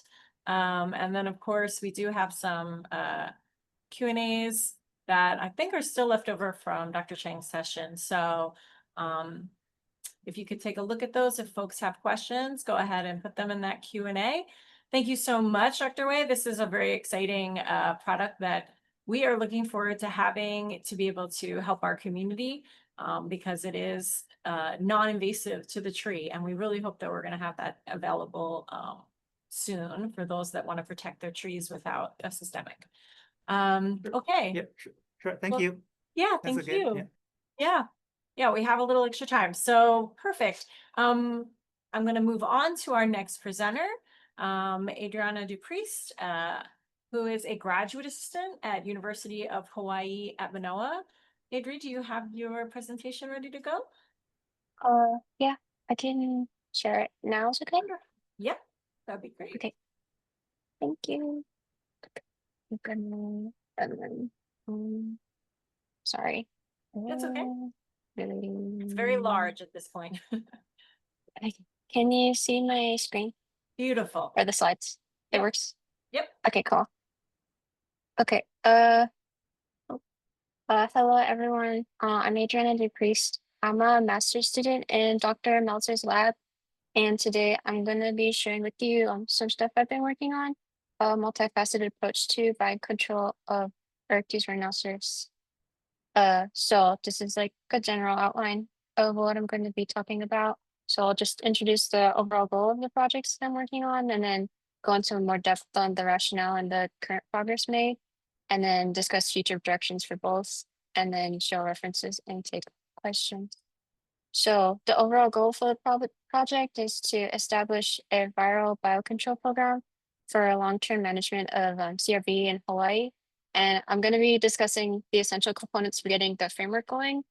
But while we have brought in viruses, what I'm going to be talking about today will not be those viruses, but the other stuff that we would need for long-term biocontrol management. So the main things I'll be discussing today are generating insect cell lines from Oryctes rhinoceros, and then collecting and rearing endemic Scarabaeidae. So the first objective was generating an insect cell line from Oryctes rhinoceros. Okay, so insect cell lines are basically cell lines that are derived from insect tissue. They're commonly used for molecular research, such as in virology to study viruses in a controlled environment. Pictured here are a few insect cell line examples, such as the SF21 line derived from the fall armyworm. And then these are some Heteronychus irido cells or African black beetle cells. These are Plutella xylostella or the diamondback moth, and then Holotrichia oblida, or the white grub. So they start off as primary cultures, which are the initial stage of the cultures where the cells are first isolated from tissue. But then upon initiation, these cell lines experience a lag phase or period of slow growth. But once it gets into the log phase or period of exponential growth, you can passage the lines. And this is basically a removal of old media, adding fresh media and transferring of some cells from the old original primary line into a new one. So you'd basically be splitting the line. And then a method for determining if a line is in its log phase is through monitoring its confluency, and you usually passage at around 80%. And confluency is just the percentage of the surface of culturing just covered with adherent cells. So, oh, let me click. Why is it? Okay. So while there's not an established insect cell line for Oryctes or Rhinoceros, attempts have been made in the past to culture them. So Jean-Marie Cueillat and his lab maintained insect cell lines of CRB in 1973 to closely observe the interactions between CRB cells and the Oryctes rhinoceros nudivirus. So pictured here are some electron micrograph images from the paper he published using this line of the cells cultured in vitro infected with Oryctes rhinoceros nudivirus 4 days after infection. And so you can kind of see the virons throughout the cell. And so the rationale behind generating the CRB cell lines is that previous Oryctes rhinoceros nudivirus isolates were cultured in the African black beetle cells for decades. So while they're a member of the Scarabaeidae family, it's a distant cousin of CRB. And then due to these viral isolates being cultured in a different species, there's a possibility that the isolates could have changed to adapt better to the African black beetle culture. And then we would also just want a CRB cell line because it's really important currently to the Pacific, and like biocontrol of them is important right now, and we don't want any complications to arise from not using these lines. And so now I will talk about the first method that I'd used for establishing insect cell lines, which was adapted from protocol for the other beetle species, such as the previously mentioned African black beetle. So I start by collecting the tissue of insect interest, which is the eggs.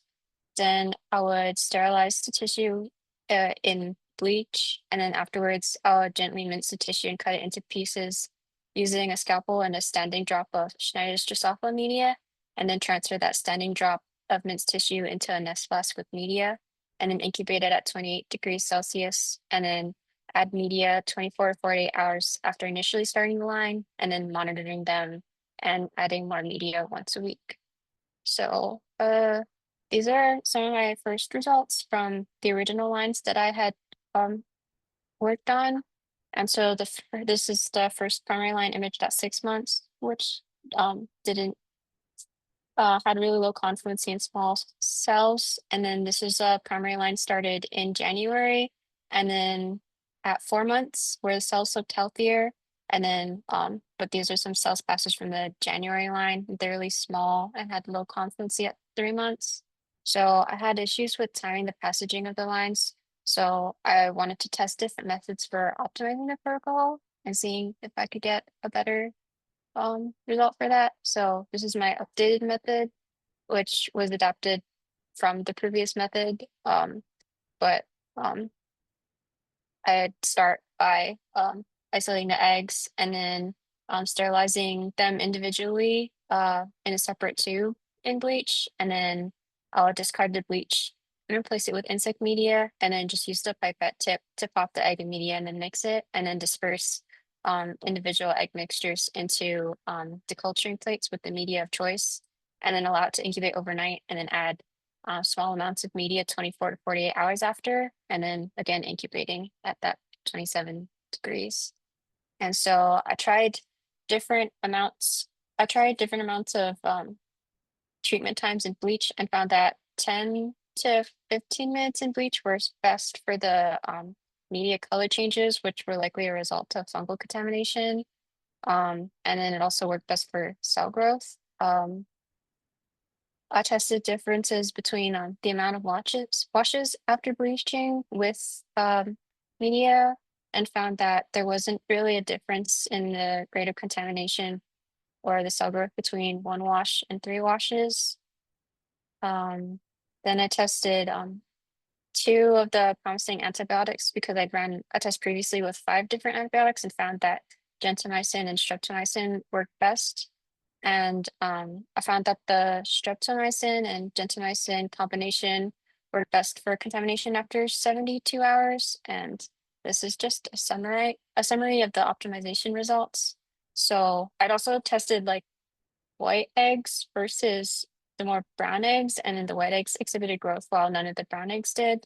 And then of the antibiotics tested, streptomycin and gentamicin seemed to be most promising at reducing contaminants. So I'd used them in that last experiment. And then 10 to 15 minutes in bleach worked best for preventing media color changes. And then 1 wash step was adequate for reducing contamination and media color changes. And so here are some cool pictures of some stuff that I saw. These are some pictures of when I tried to culture the first instars at 2 weeks old, and then they just turned green and then grew like these hair follicle looking things. And then this is an example of what I mean by fungal contamination at 2 weeks, and then bacterial at 2 weeks.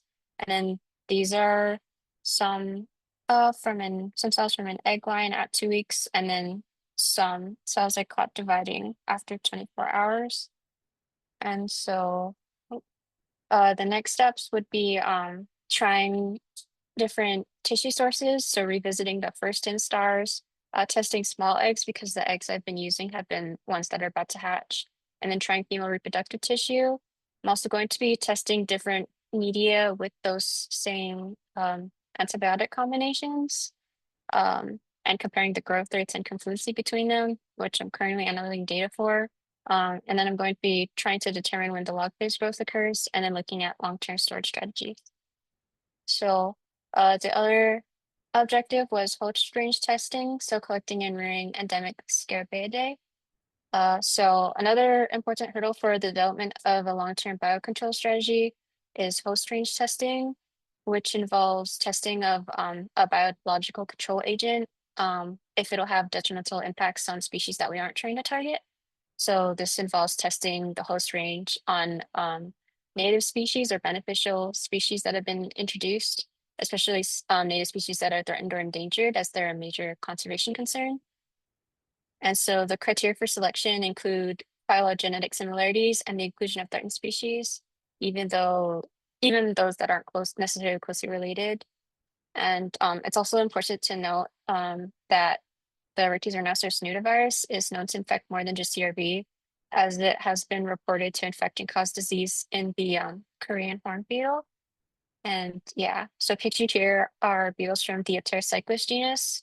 And this is the only genus of scarabaeid beetles native to the Hawaiian Islands.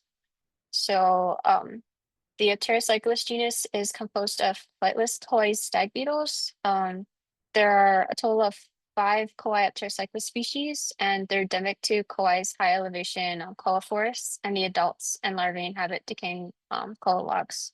They're native but critically rare, and their decline is linked to habitat loss and invasive rodents. They aren't the only species that we will be looking at for host range testing. Other species of interest would include the oriental flower beetles, beneficial dung beetles, and other insects that have been released, plus anything recommended by regulatory authorities. But these are the beetles that I've been rearing, so I'll talk about them. And so, why isn't it? Okay. So in February of this year, Dr. Mike, Kristen, Will, and Janice collected 29 wild larvae from several locations in Kauai that were marked here, and they brought them back to the lab to rear. And we'll probably be going on another trip to Kauai to search for and collect more specimens. So there they are, and they're the grubs. And the larvae collected from the February Kauai trip are currently being kept at 18 to 21 degrees Celsius in a monitored incubator since they're sensitive to high temperatures. And then when we first received them, each individual was kept in a separate magenta box with soil found at the site they inhabited and an autoclaved rotted koa bark. So right now we're in the process of optimizing their rearing conditions. So testing out different media compositions. So either the media they were found with plus rotted koa or some ratio of that media with CRB media. And after 30 weeks of observation, we found that the 75% CRB media, which is basically just sifted compost from the UH composting pile, and 25 Kauai media ratio seemed to perform best at this point, but yeah. And then another thing we're working on is collecting sequencing data from the specimen that we'd obtained. So after extracting the DNA from the deceased pterocyclists, PCR is performed using 28S primers, which are typically used for beta phylogeny. And then here are some of the resulting gels that are going to be sent off, that were cleaned up, and they're going to be sent off for sequencing today. So within the next week, we'll be able to get a better understanding of which of these species that we might have, and also whether or not the specimen are species we suspected them to be. And we believe we have Pterocyclus honoluluensis and Pterocyclus waterhousei, but we're not sure. Yes. So the next steps would be analyzing the sequencing data we obtain to confirm which species we currently collected, and then cross-check them with the map GPS locations, and then continuing to monitor the growth and life cycle, since I've only got larvae of the remaining living specimen, and then also rearing other species appropriate for host range testing, which one of the PhD students in the lab, Kristen Gaines, has been working on with beneficial dung beetles. And then here's another larvae, and they have butt cheeks. And then these are my references, and then acknowledgements for the Agri-Security Lab and CRB response. And then I can take questions now.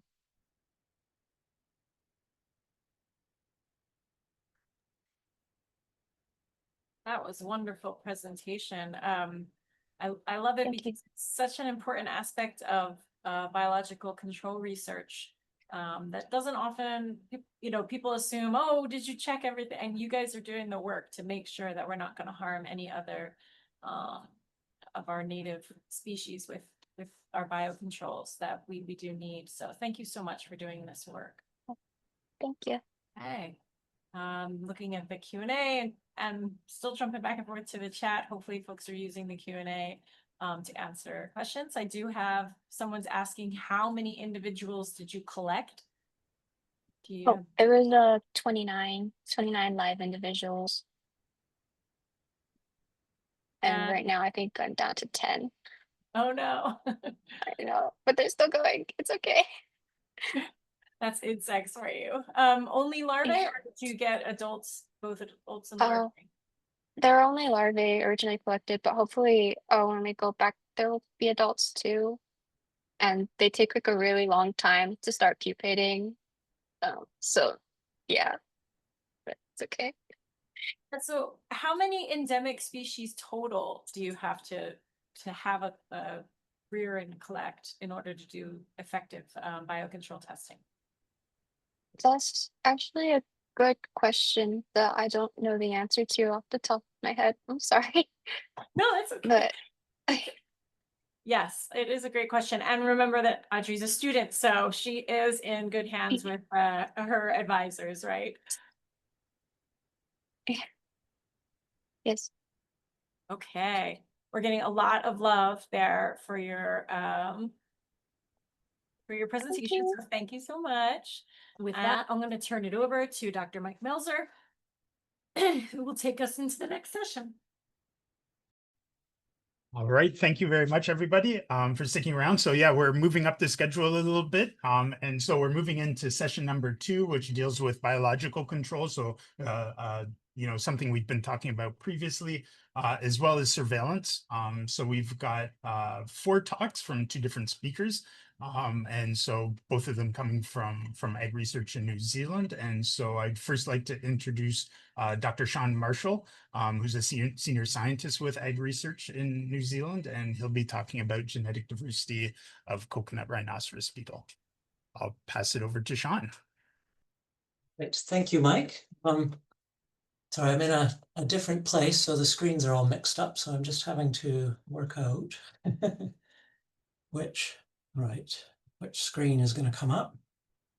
And just while I'm doing that, Sarah's computer died. And so, oops, sorry, wrong one. So she's going to be using my computer as well.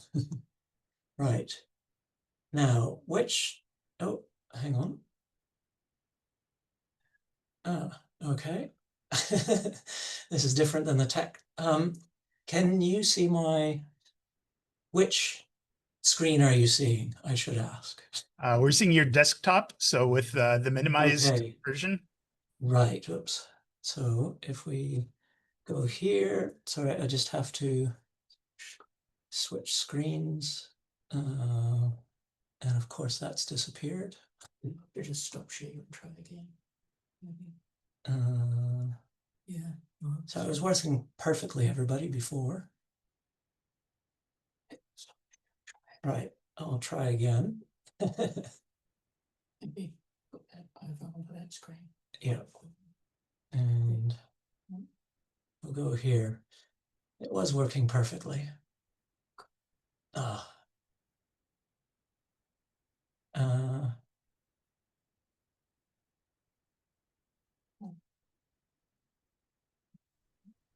Share screen. If I go to that one.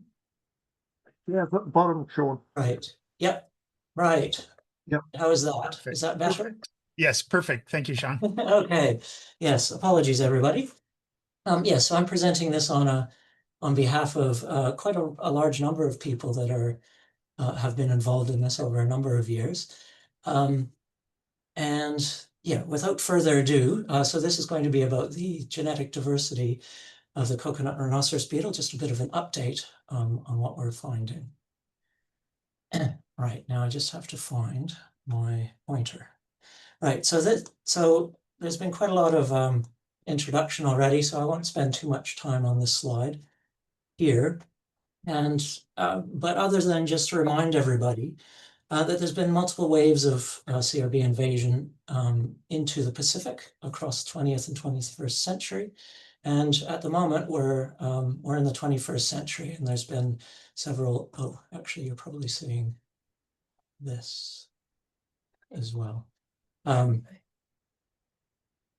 Yeah, and that all uncontrolled CRB invasions can, just a reminder that all CRB invasions can actually cause widespread serious damage to what's going on. In both coconut, oil palm, and other palms. And it seems that it has been unclear until, well, we're starting to get much more information on where the source of the original introductions, because there's been multiple introductions into the Pacific, have been, but yeah, we're not totally there yet, and I won't get into that aspect of it here. But I just wanted to remind everybody that the new outbreaks were actually identified because of the CA1 marker gene, and I'm saying this because it was able to identify that the 21st century invasions into the Pacific appear to be different to those that were happening in the 20th century, so World War II and the turn of the last century. It was important because it was able to confirm that, yes, it was Oryctes rhinoceros. And that's important because in some parts of the Pacific, there are actually native Oryctes. And there's also other scarab species within some of the areas that can get confused with Oryctes rhinoceros itself. And because of this, well, yeah, and I already said that it was able to pick up a new assessment of the maternal line, or lines, I should say, have been entering into the Pacific. So the situation sort of pre-2017, actually it was before this, but the CM1 marker was able to identify 4 broad haplotype clades that were defined on the marker. Across the gene, actually, there happens to be one in particular marker that sort of lumps them all together into the grouping. And because there is a bit of confusion around that's happened over the years, I just wanted to highlight that the terms CRBS and CRBG are kind of higher level categorizations, whereas at the time, the CRBS members tended to be associated more with infection of virus, whereas the G members were associated without virus being present. So that was at the time. And it's actually quite interesting that this clade structure, the 4 clades, has largely remained intact, to be honest. This figure here is a representation that summarizes at least 1,000 CRB sequences that have been collected from GenBank and other public domain sources, as well as many others from within the collection that Ag Research has been involved in. And I think that's an important thing to note. So there hasn't been any sort of new unusual ones that couldn't be explained. So the marker has provided some good information, but as has been pointed out, there are limitations to it. So it is and can be still useful for initial assessment of brand new invasions, although there are limitations to that, and it can provide some guidance, and it did provide some guidance for some early ground responses that were happening.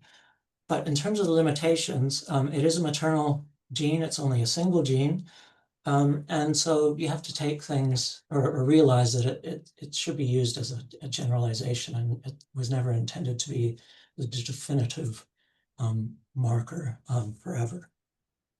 So that's where whole genome sequencing has come in, and several labs have been, or several groups have been working on whole genome sequencing. And what I'm gonna, and the reason why it's helpful is because you capture the nuclear genes. The mitochondrial genes may or may not be involved in characteristics in terms of the interaction between pathogen and host. And it allows us to look at both the mother and the father in terms of the genetic contribution. So you do get some insights using these techniques into the biological characters within the context of the genetic background. And it is able to provide, as a result, it's able to provide finer detail to refine the population histories. And it's able to assist with tailoring pest management responses to the local invasion. Now, today I'm going to be talking about genotyping by sequencing. For those of you that don't know, it's a method that looks at single nucleotide polymorphisms, so individual base changes across the genome. And this figure here is a principal component analysis that allows us to display the results based on over 30,000 SNPs from across over 360 individuals over 13 countries that span both native and, oops, sorry, I skipped ahead accidentally, both native and invaded ranges. So the PC plot itself allows us to reduce the complexity of all this information into a figure basically that we can more easily understand to visualize patterns, like how similar different individuals or groups are to each other.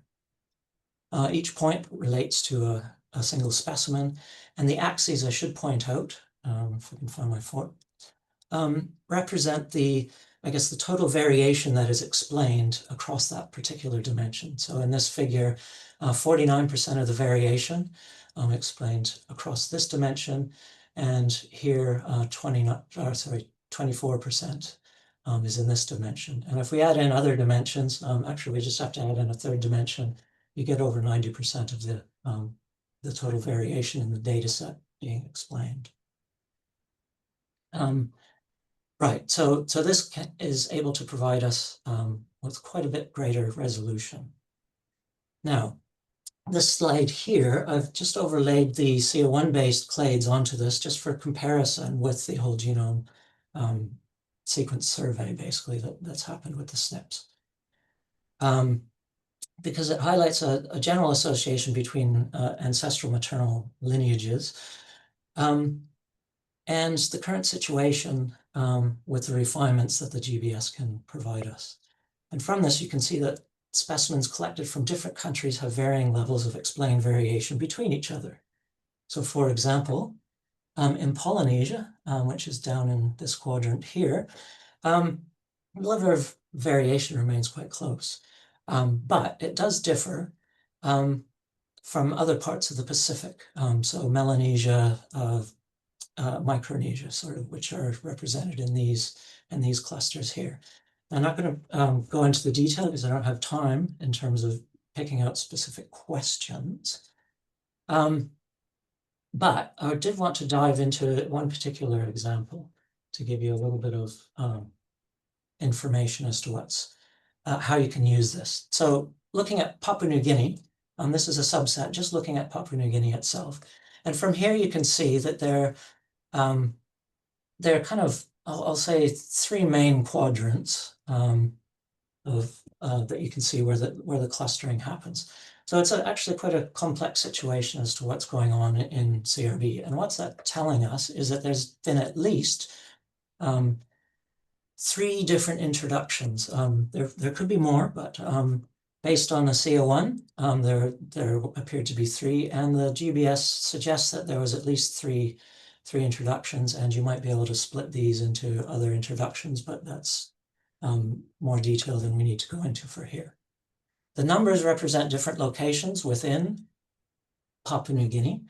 So that you can also see that across the different regions, there are different mixtures within the region. And I'll just remind you that clade 2, the thing marked clade 2 here, was part of the original introduction back in World War II.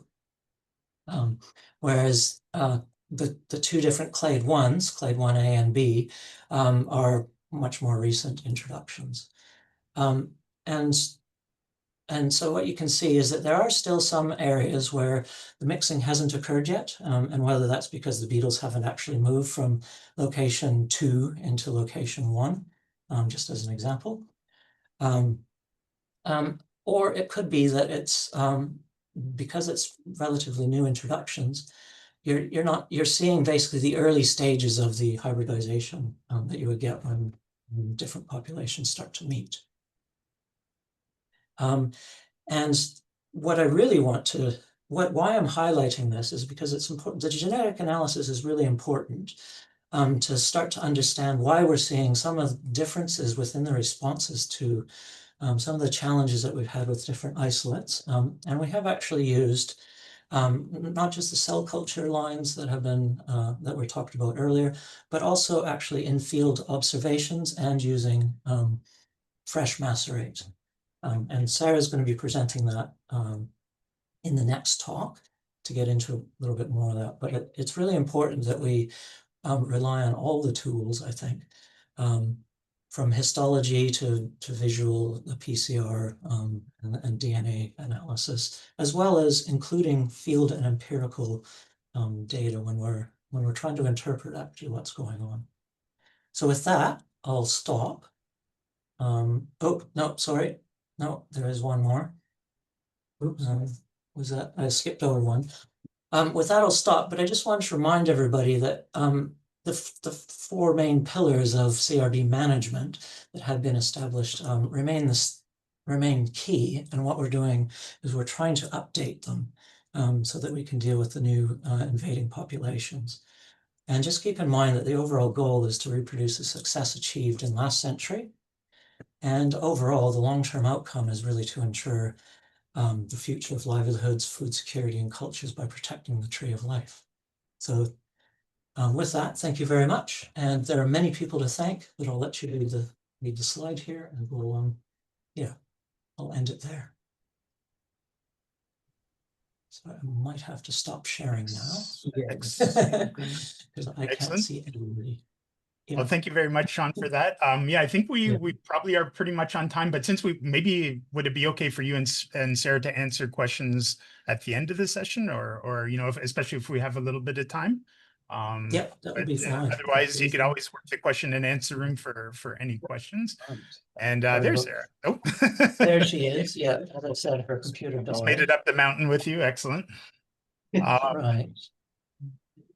Okay, well, our next speaker is Dr. Sarah Mansfield. She's obviously in the same ag research office with Sean at this point, and she will be talking about more about matching the host with the pathogen with CRB and OrNV. And Sarah, we'll turn it over to you. Yeah. Thanks, Mike. Sean's just helping. Can we get the virus talk up in front of you? Sorry, because of the setup, the mouse is doing crazy things. Here we are. Is that the one? Yeah. Okay, and here. So that one. Yeah. That one. Oh, no, that's not quite right. No, if you maximize the screen, maximize and then flip to presenter mode, I hope. Can we ask first, can you hear me? And can you see, oh, has it gone to presenter mode? Sorry. We can hear you fine. Yeah, you're in the you're not on full screen, you're in the Yeah, sorry, we just tried to get try that again. There we go. Oh no. Yeah. We'll just try it again here for a minute. It's not doing that. Okay. There's something. Hit that. Get rid of that. Delete content. I'm going to share that one. Okay. And then we will. No, it's not good. No, you've got to hit that. Sorry. Oh. Apologies. It appears I am completely jinxed today. What's happened now? Hang on, over there. You can get rid of that. No problem at all. Take your time. Yeah. We just found the problem. It was on the third screen that's open. Yeah. And you can now see the talk, I hope. I think. Yes, there's some black boxes over some, at least on my screen. But maybe that will go away as you go along. Hopefully that'll disappear. Sorry. Move that. Right. There we go. Hopefully that looks. How's that? Is that better? Mike? Yeah, so some of the boxes went away. I'd say just let's go with it and see how it goes. Okay. Okay. Hopefully it'll work that out. Okay, so thank you everyone for your patience as we play musical chairs and screens. So what I'm going to be following on from Sean's talk, I'm going to be talking about the results where we've been working in 3 countries, Papua New Guinea, Vanuatu and Solomon Islands, and working to restore the biological control of CRB with the Oryctes nudivirus. Okay. Hang on. Right. Okay. Sorry, just finding the forward controls. Maybe. Yeah. Okay. Thanks, Sean. Okay, so I know Trevor talked about this, the history of the beetle in the Pacific, but I just wanted to remind people that the original introduction of the Oryctes nudivirus into the Pacific in the 20th century is literally described as a landmark example of classical biological control. So that's where you're bringing the natural enemy over to join the invasive pest population and restore what is natural control. But in the 21st century, we started to see these invasions where we weren't getting that natural control, and suddenly the problem had reared its head again. So for those who aren't so familiar with CRB and how it works with the virus infects both the adults and the larval stage, but primarily in sort of natural populations, whether it's native or invasive, you see the infection in the adults. And it's a slow-acting chronic infection that actually stops feeding, and then the adults gradually become lethargic and eventually they starve to death. But crucially, in terms of the management, when feeding stops, the palm damage stops. I will try and see if I can get a pointer. Okay, That one? Okay, sorry, we're just getting the laser pointer. Oh, yes, okay, here we are. So these are, which you may or may not recognize, dissected CRB, and this here is a healthy gut. You can see it's quite thin and it's surrounded by a lot of fat because this insect has been feeding well, and it's a brownish color. The exact shade of brown can vary somewhat depending on how recently they ate, but when we look at a diseased gut, it is a pale whitish color, and you can see it's incredibly swollen compared with the healthy gut. Now, it's easier to see the progress of the disease if you look at a histology slide. And again, a healthy gut looks like a nice donut with a hollow center here that the food is passing through as it's digested. A beetle infected with the virus, you see that donut is breaking down, and as the cell wall is disintegrating in the gut, it's filling up that space. And when they're severely infected, the gut completely solidifies and no food can pass through, which essentially is what causes them to die. Now, we were seeing this paradox in these new 21st century invasion. We knew that in the native range of CRB, the virus is found in all haplotypes.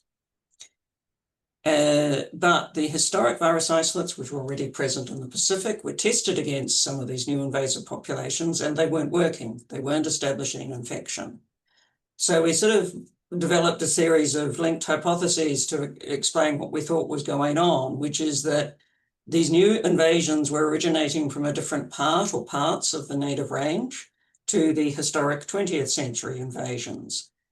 And as you would naturally expect in any host pathogen population that in its native range is spread across a wide geographic area, there are probably going to be subtle genetic differences in the interactions between different locations. And so our plan was to try and screen new and different virus isolates, not ones that were used in the 20th century, against these new invasive populations with the aim of finding another infective isolate that could control them. Now, the source of our isolate collection was from a historic collection held by Ag Research, which has recently changed its name, and that was derived from the original 20th century effort. And so we've been screening isolates from that collection against the populations in Solomon Islands, Vanuatu, and Papua New Guinea. And there's also been some testing against the population in Guam, but I won't talk about that today. We did have plans to go back to the native range for additional virus isolates, but the COVID pandemic did really constrain that quite a lot. We have, however, collected some new isolates from the Philippines and from India. So if we start with the Solomon Islands, which is where we first started the testing, there was some very early rapid screening with small sample sizes that showed it was possible to establish infection in the population on Guadalcanal, which was where we were doing all of this initial work. However, it's really important to have robust sample sizes and replication to be certain you can get consistent results with a given isolate. And the results you see here come from two separate bioassays. We've just combined them into single graphs for simplicity. And I've lost my, oh yeah, here we go, we've got my pointer back. So we're testing two isolates that originated from the Philippines. They are historic isolates, and you can see here we had strong mortality compared with the control, very low mortality in the control. And when we then had a subset of samples taken back to New Zealand to do PCR testing for the presence of the virus and histology, we found clear evidence and clear correlation between the mortality and presence of virus infection, and that was further confirmed from the histology symptoms. And you'll notice the controls were completely clear of any evidence of virus infection. Ideally, we would of course done these tests on the whole sample, but due to some logistic constraints in terms of supply availability, we were only doing a subset. Then something else unexpected happened, and I'll talk about that in another few slides. There was virus detected in the Guadalcanal CRB population, and it is difficult to do this kind of isolate screening when you have background virus already present. At the same time, the beetle was spreading between the provinces, and of course, again, the COVID pandemic came in. We selected the island of Gizo as a pilot release site beginning in 2022. Gizo is in the Western province. It had the beetle, but it didn't have any background virus. Releases began in 2022 and extended through to 2024. And we've seen limited example, small numbers of beetles recovered with virus infection. So it appears the virus is beginning to establish on this island. And more recently, the team based in Guadalcanal have begun releasing beetles dosed with V23B across multiple sites and across 5 of the 9 provinces so far. They've been bulk producing the virus using CRB larvae on Guadalcanal to transport it over the large distances they have to travel. And they're still doing releases now this year. I think they've done releases in another 1 or 2 locations, but we didn't have time to collate that information for you. So that work's ongoing. I am going to move on to Vanuatu. Now, Solomon Islands was invaded by CRB earlier. Vanuatu is one of the more recent, with CRB appearing in 2019 on the island of Awhate and some of the very small, adjacent islands. But they were able to contain it to this island until 2024. And so I'm going to focus on the work on Awhate. The methods and training we used were transferred to local biosecurity staff based out of Port Vila. And again, they conducted bioassays to screen the virus isolates. And you can see here, the mortality was strongest for V23B again. And the PCR results were also similarly strong. I don't have the histology on this slide, but that also confirmed we were seeing active infection. You will notice there's rather higher mortality in the controls than we would like. This was because the team were also working with the Metarhizium fungus. Different room, but same facility, and we're having a few issues with cross-contamination there. But there was still a clear impact from the virus. There have now been more than 1,000 adult beetles dosed with the isolate V23B and released on Awhate, marked by these sites with the little beetle. The first detection of the virus infection was at the first 2 early release sites in this area in 2023, so a year after releases began, and has now continued to spread, and the red stars mark, you can see it's spreading beyond the release sites. And in this original area, the virus infection rate is over 50%, which is really good. That's kind of what you see typically in active areas.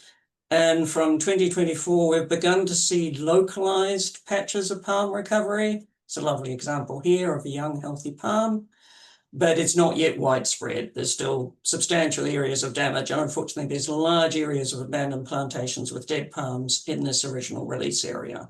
So that's a complication. The third story is Papua New Guinea, which is rather more complicated. As Sean explained, there are differences in the different locations of the populations in Papua New Guinea, and in particular, the Port Moresby CRB population is genetically distinct from what we see in Solomon Islands and Vanuatu. And there's an example of one of them really demolishing a piece of sugarcane, showing how healthy it is. Against this Port Moresby-centered population, we've tested V23B, DUG42, and X2B. But we don't recommend them for release because although there was some infection, it was much lower than what we'd seen in the other 2 countries, and the mortality was very low, if not effectively 0, I think. We are working on some other isolates, but then we had an interesting result with CRB entering Madang province in 2019. So that's on the north side of PNG, for those of you who are familiar with the country, of the mainland. And virus entered that population in 2020. We were able to collect raw macerate, so that's effectively raw dissected guts, straight out of beetles from Madang that were clearly infected, and tested them against the Port Moresby CRB. And we saw a strong rate of infection that was correlated with mortality, although it took a while for them to die, but it was a good correlation. But we do need to demonstrate consistent results with this, which is, there are some logistic challenges with doing that, but that's what we're trying to do, is to show we can repeat that result before we make a recommendation. Now, there's been two examples since we've been starting this work of unplanned appearances of the virus. In Madang, we have a virus strain that has appeared quite naturally and from some kind of invasion from somewhere, and it's working quite well in that province.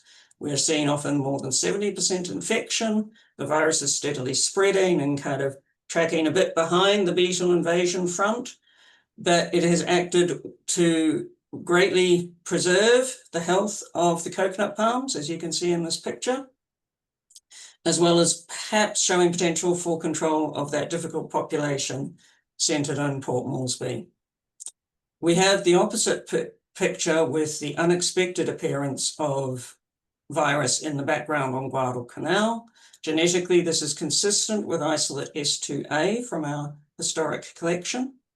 The initial spread did appear promising, but its persistence has been weak. We see less than 30% virus infection now in the population. And the population impact has also been weak in terms of restraining damage. There's still high levels of damage in the coconut palms on Guadalcanal. Effectively, we would argue that getting the virus restored into these new invasions and restoring that host pathogen partnership is a key plank for CRB control. The loss of the coconut palms in the invaded regions really does show the impact of uncontrolled CRB. But in Madang and Vanuatu, we are demonstrating that bringing that back does improve the situation. We are beginning to get some ideas of relationships between the genetics of the pest and the pathogen and how that can inform the screening process, but we're certainly not at a stage where we can predict what will happen. And that is why we have been doing empirical testing to get clear evidence of virulence and transmission. We've developed the methods to release beetles dosed with the virus and mass production in country to support those mass releases. And we will be continuing to work with the Port Moresby population. And I just want to acknowledge there are many, many people who have both funded this work and contributed to doing the field work and doing the analysis. Now, sorry, I've kind of lost track of time between the screens, but my next talk is shorter. So I will stop there. Okay, well, no, thank you very much, Sarah. And yeah, I guess we could probably move on to the next one and maybe have question and answers for both you and Sean at the end. One thing to note is there are some unusual black screens. It's not just my screen, but some black boxes, particularly over the lower right. I don't know if that can be resolved in the next presentation. Okay, that's lower right. The lower right. Okay. I don't know if you see it on your end or not, but it's not. No, we aren't seeing that, but thank you for telling us. Maybe this next one will.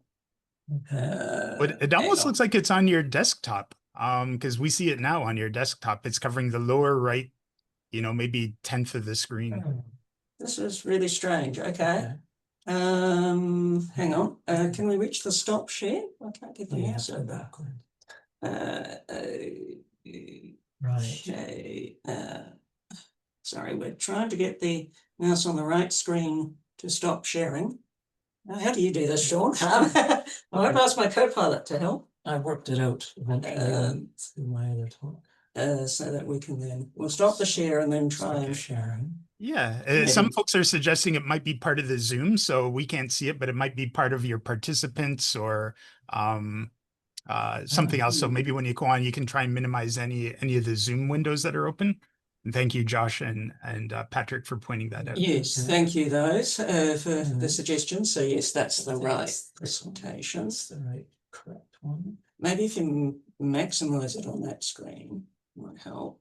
And then oops, yeah, that's you. Yeah, and then we have to find the share button, which will be over here. Share.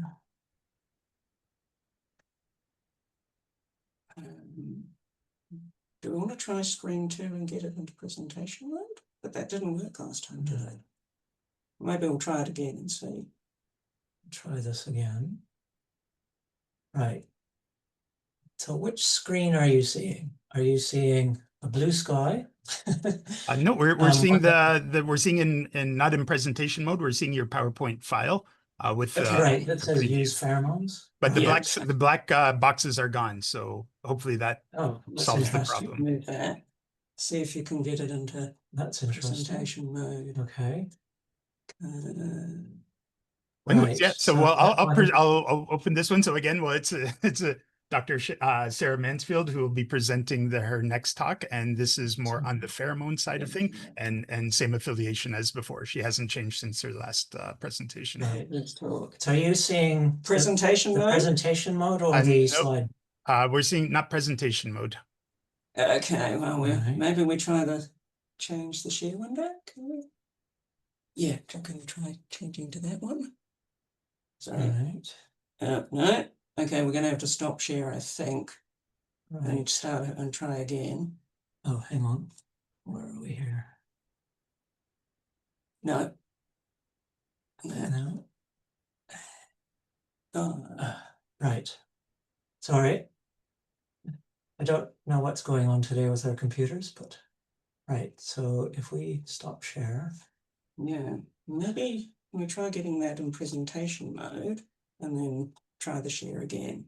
I don't know. Yeah. Do that. And then where's share? this one. Right. Is that better? Okay, have we managed to get it right? Perfect. Oh. Perfect. And no black Thank boxes. you. Yeah. Okay, sorry about this. We seem to be getting different results each time. Okay, so thank you everyone again for your patience. This time I'm going to be talking about both sort of an overview of a review paper we published on the use of pheromones for CRB control, and also some of our recent experiences in the work we've been doing. Now, historically, the early attempts to attract CRB, people didn't know about the pheromone. And so what they were using were essentially materials similar to a breeding site to attract the beetles. And this developed into things like pit traps and log traps that attracted the beetles, and then people could manually destroy them and crush them up. But it's interesting that as early as 1913, a German scientist based in Samoa noted that if you put cage beetles outside at night, these would attract other adult beetles to the cage. But of course, he didn't know what the mechanism was at that point. From the 1960s onwards, work began to look for a chemical pheromone lure. And the two early attempts were commercially named sort of Chris lure and Rhino lure. Sorry, I don't have the exact chemistry, but you're welcome to look up the published paper and find out what those chemical compounds are. But things really kicked off with the discovery of E4MO, and its short name, which is used by both Oryctes Rhinoceros, the sibling species in Africa, and was then confirmed as being the aggregation pheromone also for coconut rhinoceros beetle. So they share both a chemical and actually a virus, but we've had the virus talk. Now, this chemical is available as a pheromone sachet from various commercial suppliers and is used in both the native and the historic invasive range, as well as under the more recent 21st century invasions. In 2021, work done by the lab, I think led by Hall in the UK, confirmed that this pheromone is also attractive to at least one of the newly invasive CRB populations, and that's our experience too. You can still use the same pheromone. The response really hasn't changed.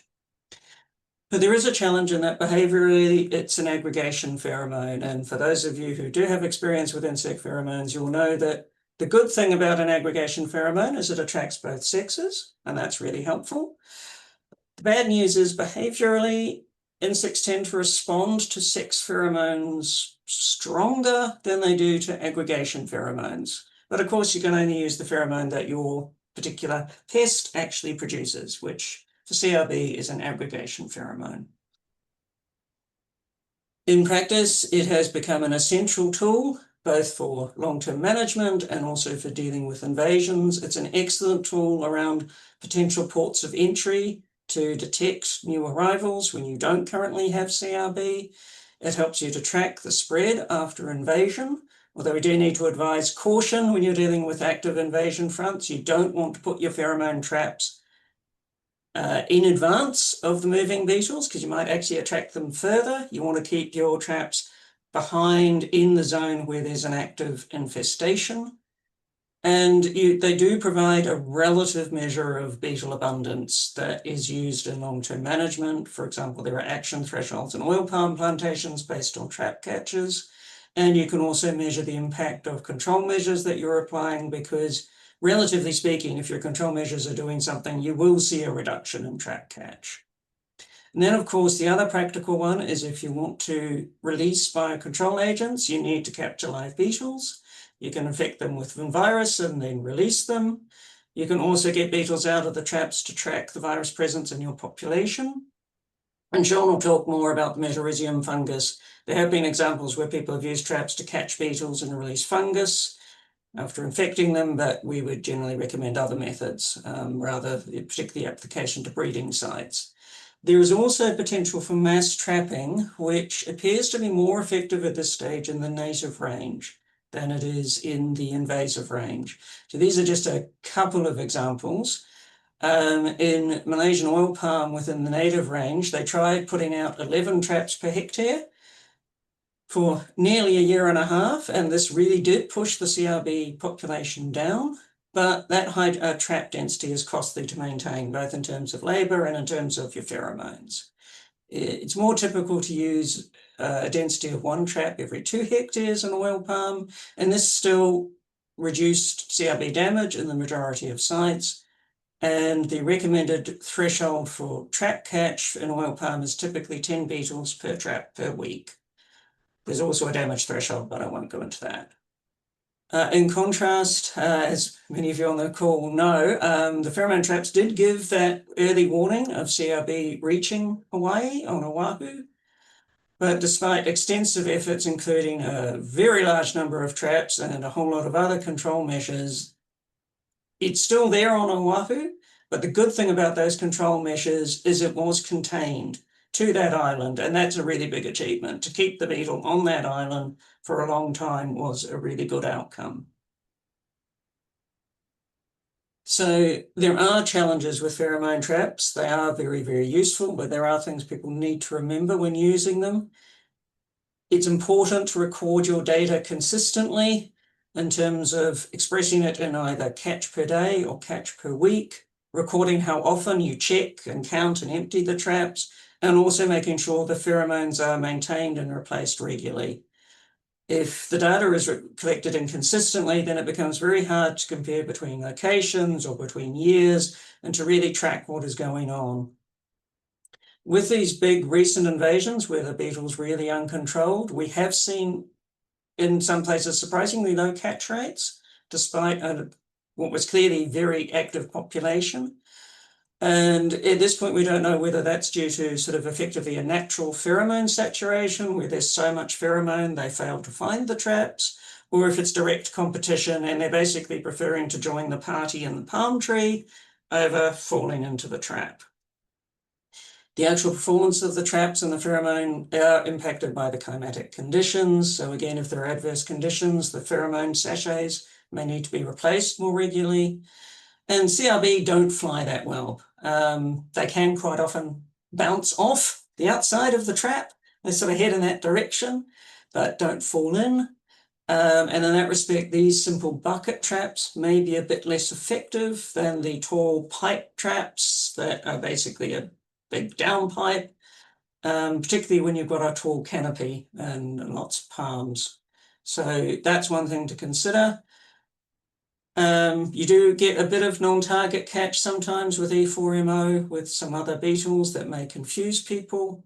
And for smallholder farmers, there is a high cost to maintain these traps and lures. There can also be issues with theft or vandalism of the traps as well, which increases cost. But we have found that if the traps are located in places where there's someone to look after them, schools, churches, biosecurity staff, small businesses who are willing to keep an eye on the trap, this really helps with this issue. In terms of things that might help to improve the performance of the pheromone and the traps, there's definitely been a lot of work on trap design, although most of these potential enhancements are not yet widely adopted. But bucket traps that have vanes internally seem to help improve catch. Adding lights, since the beetles are attracted to light as well as pheromone, or including organic matter alongside the pheromone. People have also been trying having netting in the areas around the trap to capture some of those near misses. In the long term, there's definitely things we can work on to improve our understanding, including trying to better describe the relationship between population density and trap catch. In terms of the beetles, when do the beetles themselves mature and start releasing the pheromone? Understanding that behavioral component in more detail. There's also an interesting thing we've seen anecdotally, that if due to supply issues, you're having to use very old lures, you get a lot more females than males coming into the trap, and we don't entirely know what is causing that. And of course, potentially in the long run, looking at the chemosensory genes and receptors in CRB, which also might have the potential to perhaps find additional compounds that could be used for attraction. But all of those things do depend on money and time and all of that good stuff. So just to conclude, the CRB is a challenging pest for surveillance and monitoring because it's nocturnal and it spends a lot of the time hiding in palm trees. And comparatively, it's a low density population compared with some of the other pests that are monitored with pheromones. Despite that, the E4MO pheromone and their traps have been used for over 50 years, and they really do remain a cornerstone of our CRB management and biosecurity measures against CRB. We do need to be aware that competition between pheromone sources may reduce trap catch if you're dealing with severe outbreaks, and perhaps in the long run we need to improve the lures to be able to really do mass trapping or eradication based on pheromone traps. And the paper has been published, it's open access for anyone who wants to look up more detail, and I will stop there and we will have to do musical chairs again to move to the next one. Perhaps. Sorry, Mike. Excellent. Well, thank you very much. And again, we'll save questions for the end of this session, and we'll bring Dr. Sean Marshall back on. Thank you, Dr. Mansfield. All right. Now, what did we do last time? Okay, so I think it helped to maximize. In that, get rid of that, sorry. And then you can close that one if you like. Just close that to reduce. Right, so there's this one. If we go like. And while you guys are doing that, I'll introduce Dr. Sean Marshall again, still from Ed Research New Zealand. And now he's going to be talking more about biocontrol from the Metarhizium side of things. Hang on. Yep, I'm going there. And this one. Right, so are you saying the presentation or the slide deck? This is perfect. Right. Great, we're getting there. Thanks again for your patience. Yeah, so I'm going to switch gears a little bit and just talk about some of the work in terms of looking for new fungi, really, and we're focused on Metarhizium. And as you'll see, that's because they have been successful in the past, and there are a few reasons why we've taken this approach. So just to introduce, for those of you that aren't familiar with fungi, let alone Metarhizium itself, it is a common inhabitant of soils around the world, but there are many different strains, obviously. And it's a well-known entomorph pathogen as well. So that just means that it can infect many insects, different insects. And each strain tends to have a bit of a specificity for a particular insect or group of insects. It's not sort of one size fits all, so you can't just grab any Metarhizium that you want. There's 55 species that are approximately recognized at the moment. and they produce spores, as you can see in these images here, and they have a nice green coloration to them. Right, so Metarhizium has been identified as, or some strains at least, as active against CRB, and you've heard that earlier. And the targeted augmentative release of these against CRB has provided, and does provide a complementary management tool to other tools, whether that's virus sanitation or otherwise. It does work particularly well in combination with sanitation, and this is especially for locations where large amounts of decomposing organic matter need to be dealt with, as these sites primarily target the larval stages. And it's not always easy to get rid of the organic matter. It's also complementary with the virus. The virus, as was mentioned, is a classical biocontrol agent. And this agent is primarily targeting the adult.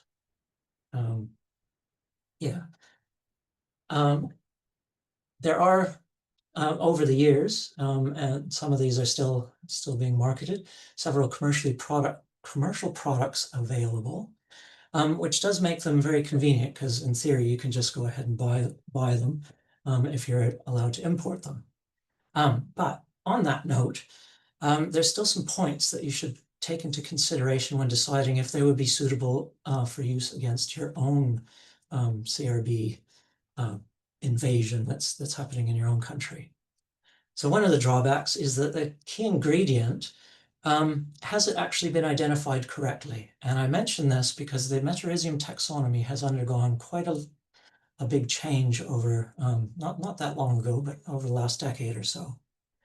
And a lot of these packagings still refer to Metarhizium anisopliae, which it used to be called well, a lot of the products were based on Magus, but is it actually anisopliae? That's a small spored fungus, or is it actually a Metarhizium strain, which is a large spore?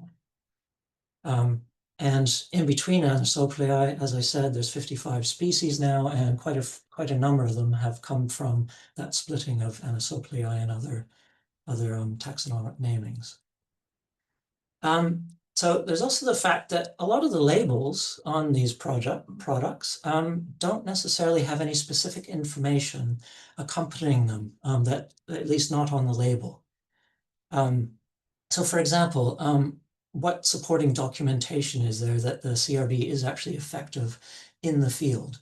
And this includes thinking about it may be effective in field from Timbuktu, but how about your own country? Is your own environment conducive for the use of this particular strain that is being marketed? And there's also been some tests that have found concerns with some quality control for some of the products. This could be as simple as the viability hasn't been stated on the packaging, or that the viability that is actually observed once you've purchased it, it doesn't actually meet what's on the label. And another key important thing to remember is that there can be contamination of other organisms, and some of these have quite a high contamination rate. And as a standard practice, the active agent should be at least 1,000 times more present, 1,000 times more than the actual contaminants within the product itself. So we're not saying that you shouldn't consider using these, but that you should actually consider the risks around biosecurity and efficacy when looking to import some of these products. And I'm not, and I should say I'm not necessarily specifically talking about these ones. I'm sort of agnostic as far as that goes.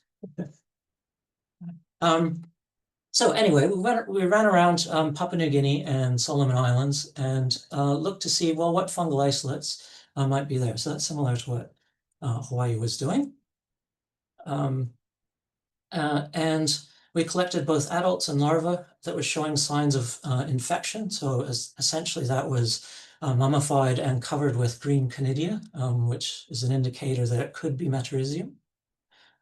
And we brought them back into a lab and started identifying them.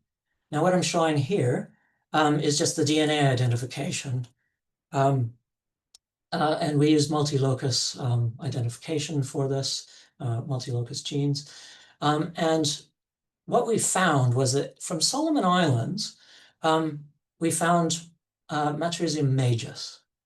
In PNG, we found Metarhizium pingaense, which surprised us a little bit, that it would be quite different. And I'm also just pointing out that Malaysia, Philippines, and Samoa isolate or strains that we had in our culture collection were also included in some of the tests. And they were all majus, and we were using them as a comparative point during the assays. Right, oh, there it is. So I kind of briefly pointed it out, but you can easily actually differentiate majus visually if you've got a reasonable microscope.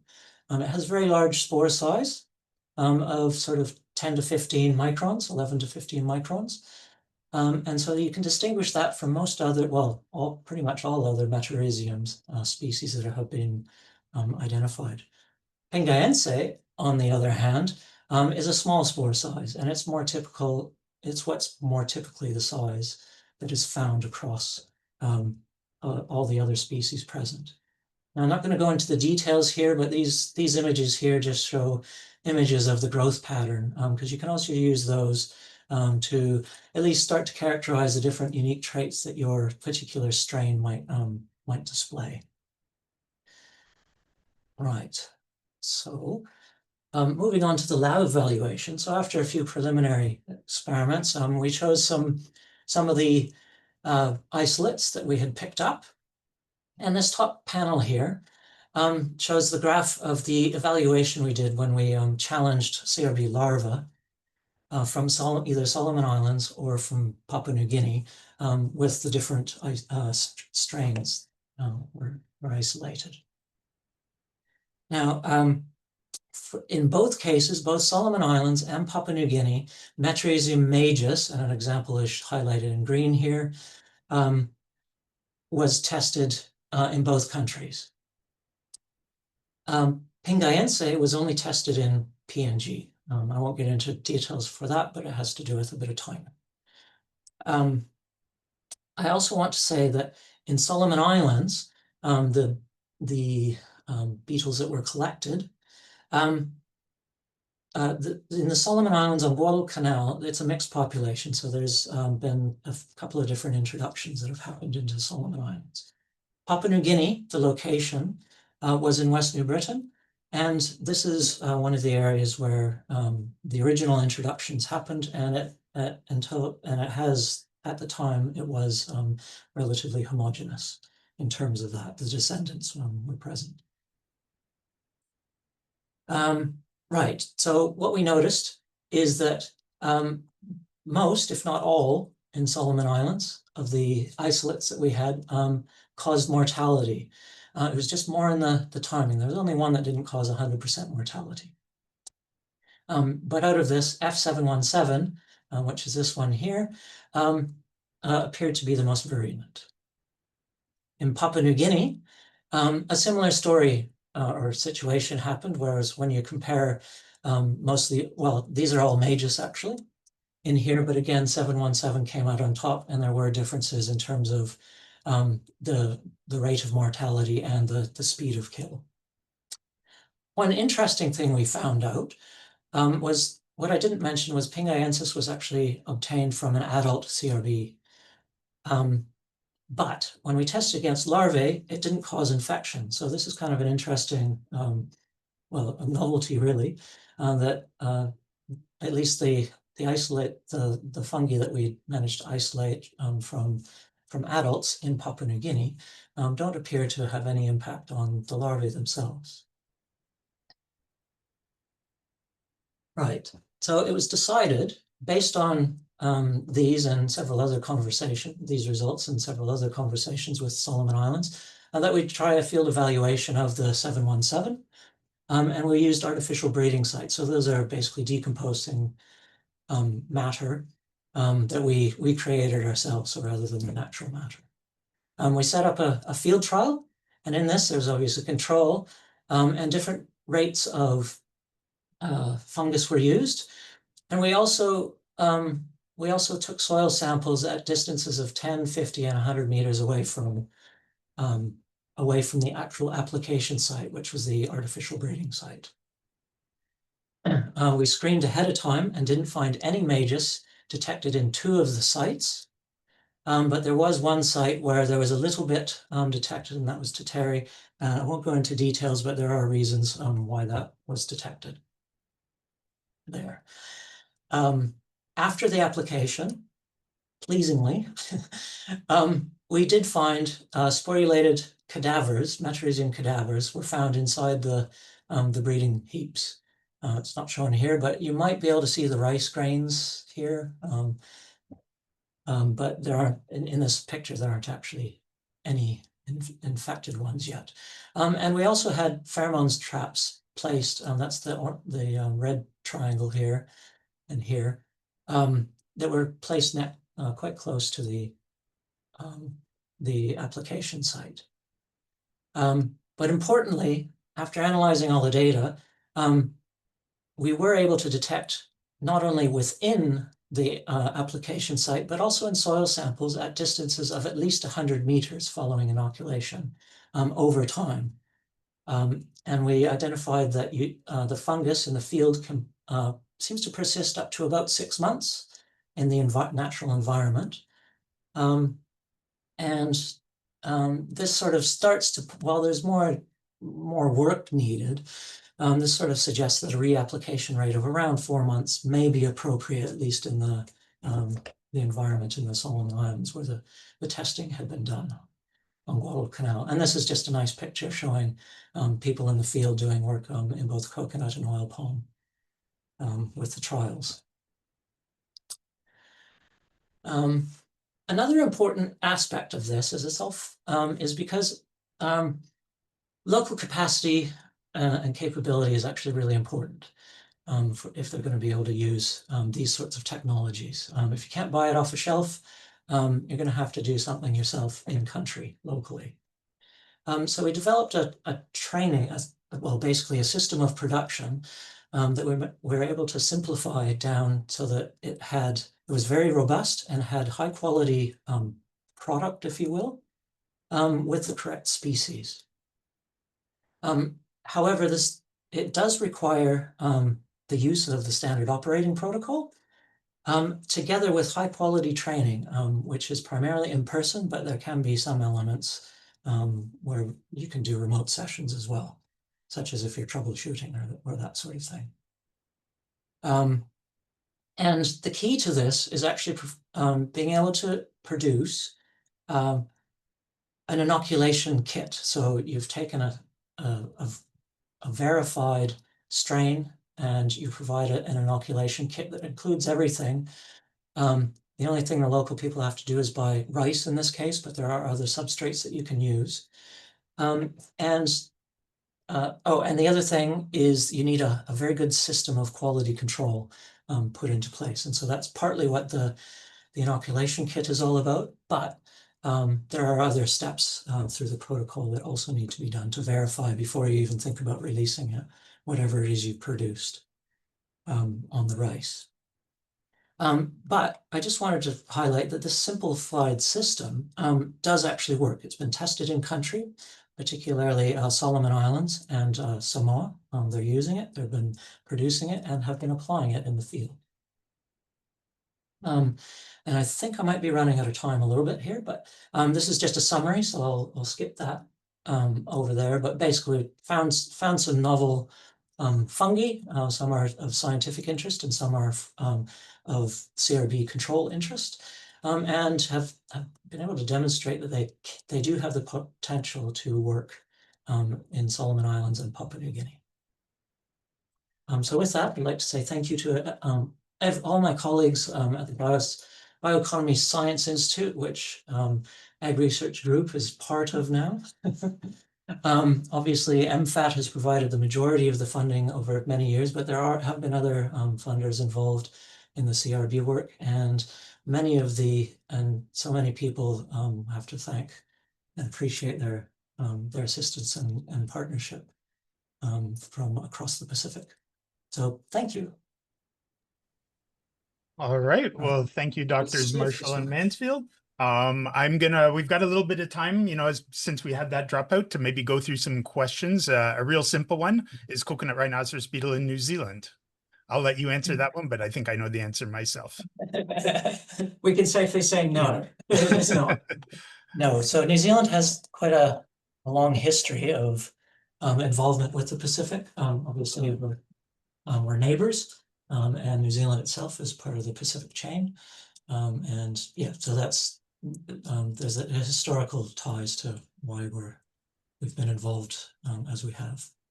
Aside from maybe research specimens. Okay, we've got a bit longer one dealing with aggregation pheromones. And so thank you, Dr. Mansfield, for your interesting presentation. It seems that adult beetles trapped in the Tekken netting, that's that gill net, release aggregation pheromones when they struggle. Is this true? And is there an ecological explanation for this? And it would seem counterintuitive that a distressed beetle would call more beetles to aggregate at a dangerous location. Are they just constantly releasing aggregation pheromone in general? And is the netting just holding them in a single location? And then another aspect is also, is it true that CRB increase their aggregation pheromone release rate when they find a good food source? So a lot of questions there, and you might be able to see it in the, so you probably don't remember, but you can probably read the question in the question and answer section. Yeah, sure. So I'll answer the latter one first. Certainly the aggregation pheromone is normally released once they're inside the palm tree and feeding on the palm crown. So that's part of what makes them so damaging, because one gets in and they call all their mates to join and feed in the palm crown, which is also great if virus is present, because then they're busy spreading the virus amongst themselves while they're feeding and mating there, because they often are mating up in the palm crown. And then the females leave to find their breeding sites. It's an interesting one about the Tekken netting. We personally haven't done that work with the Tekken netting and the distress aspect. I don't know I doubt they would release the aggregation pheromone in response to distress, but it may be that if physiologically they've started to release pheromone, perhaps they just continue to release it irrespective of what's going on once they've started. That's one of the aspects we don't fully understand in terms of the beetle biology is, do they turn it on and off, or does it turn on and then just stay on? So I'm afraid we can't fully answer that question yet because the work just hasn't been done. So I can't. Okay, thank you for that. One maybe for Sean. On what media do you plate the entomopathogenic fungi? What's your typical isolation media? Well, we tend to add rose bengal to it because it generates a bit of a semi-selective media. And it's one that I can never pronounce properly, but SDA is a common one. But you can also use PDA. Yeah. Yeah, or any other general media, but yeah. If that answers that. Okay, let's see. Specific for you. I don't see anything else that might be specific for these presentations. So last chance for people to add their question and answer in the question and answer, the Q&A section. Otherwise, I think we are done with our presentations today. So I want to thank both Dr. Marshall and Dr. Mansfield, and then for being part of this session and then our previous presentations. Our previous sessions, and I'm going to turn it over to final words with Franny and Elliot for today. Yeah, and we just like to, before you get on to that, just thank the organizers for inviting us to participate. Yeah. Yes, thank you, and for putting up with the technical glitches. Sorry about that. No, it worked out very well. Thank you both so much for being flexible. I know it was a struggle.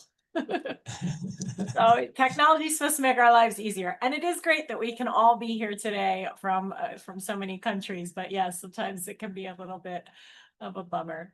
Elliot, did you want to go ahead and share?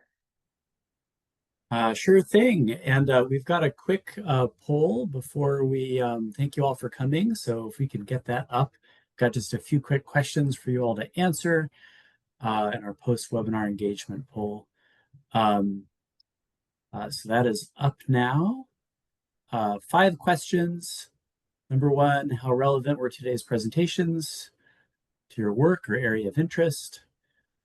Did you learn new or useful information from today's sessions? How likely are you to apply or share anything you learned from today's presentations?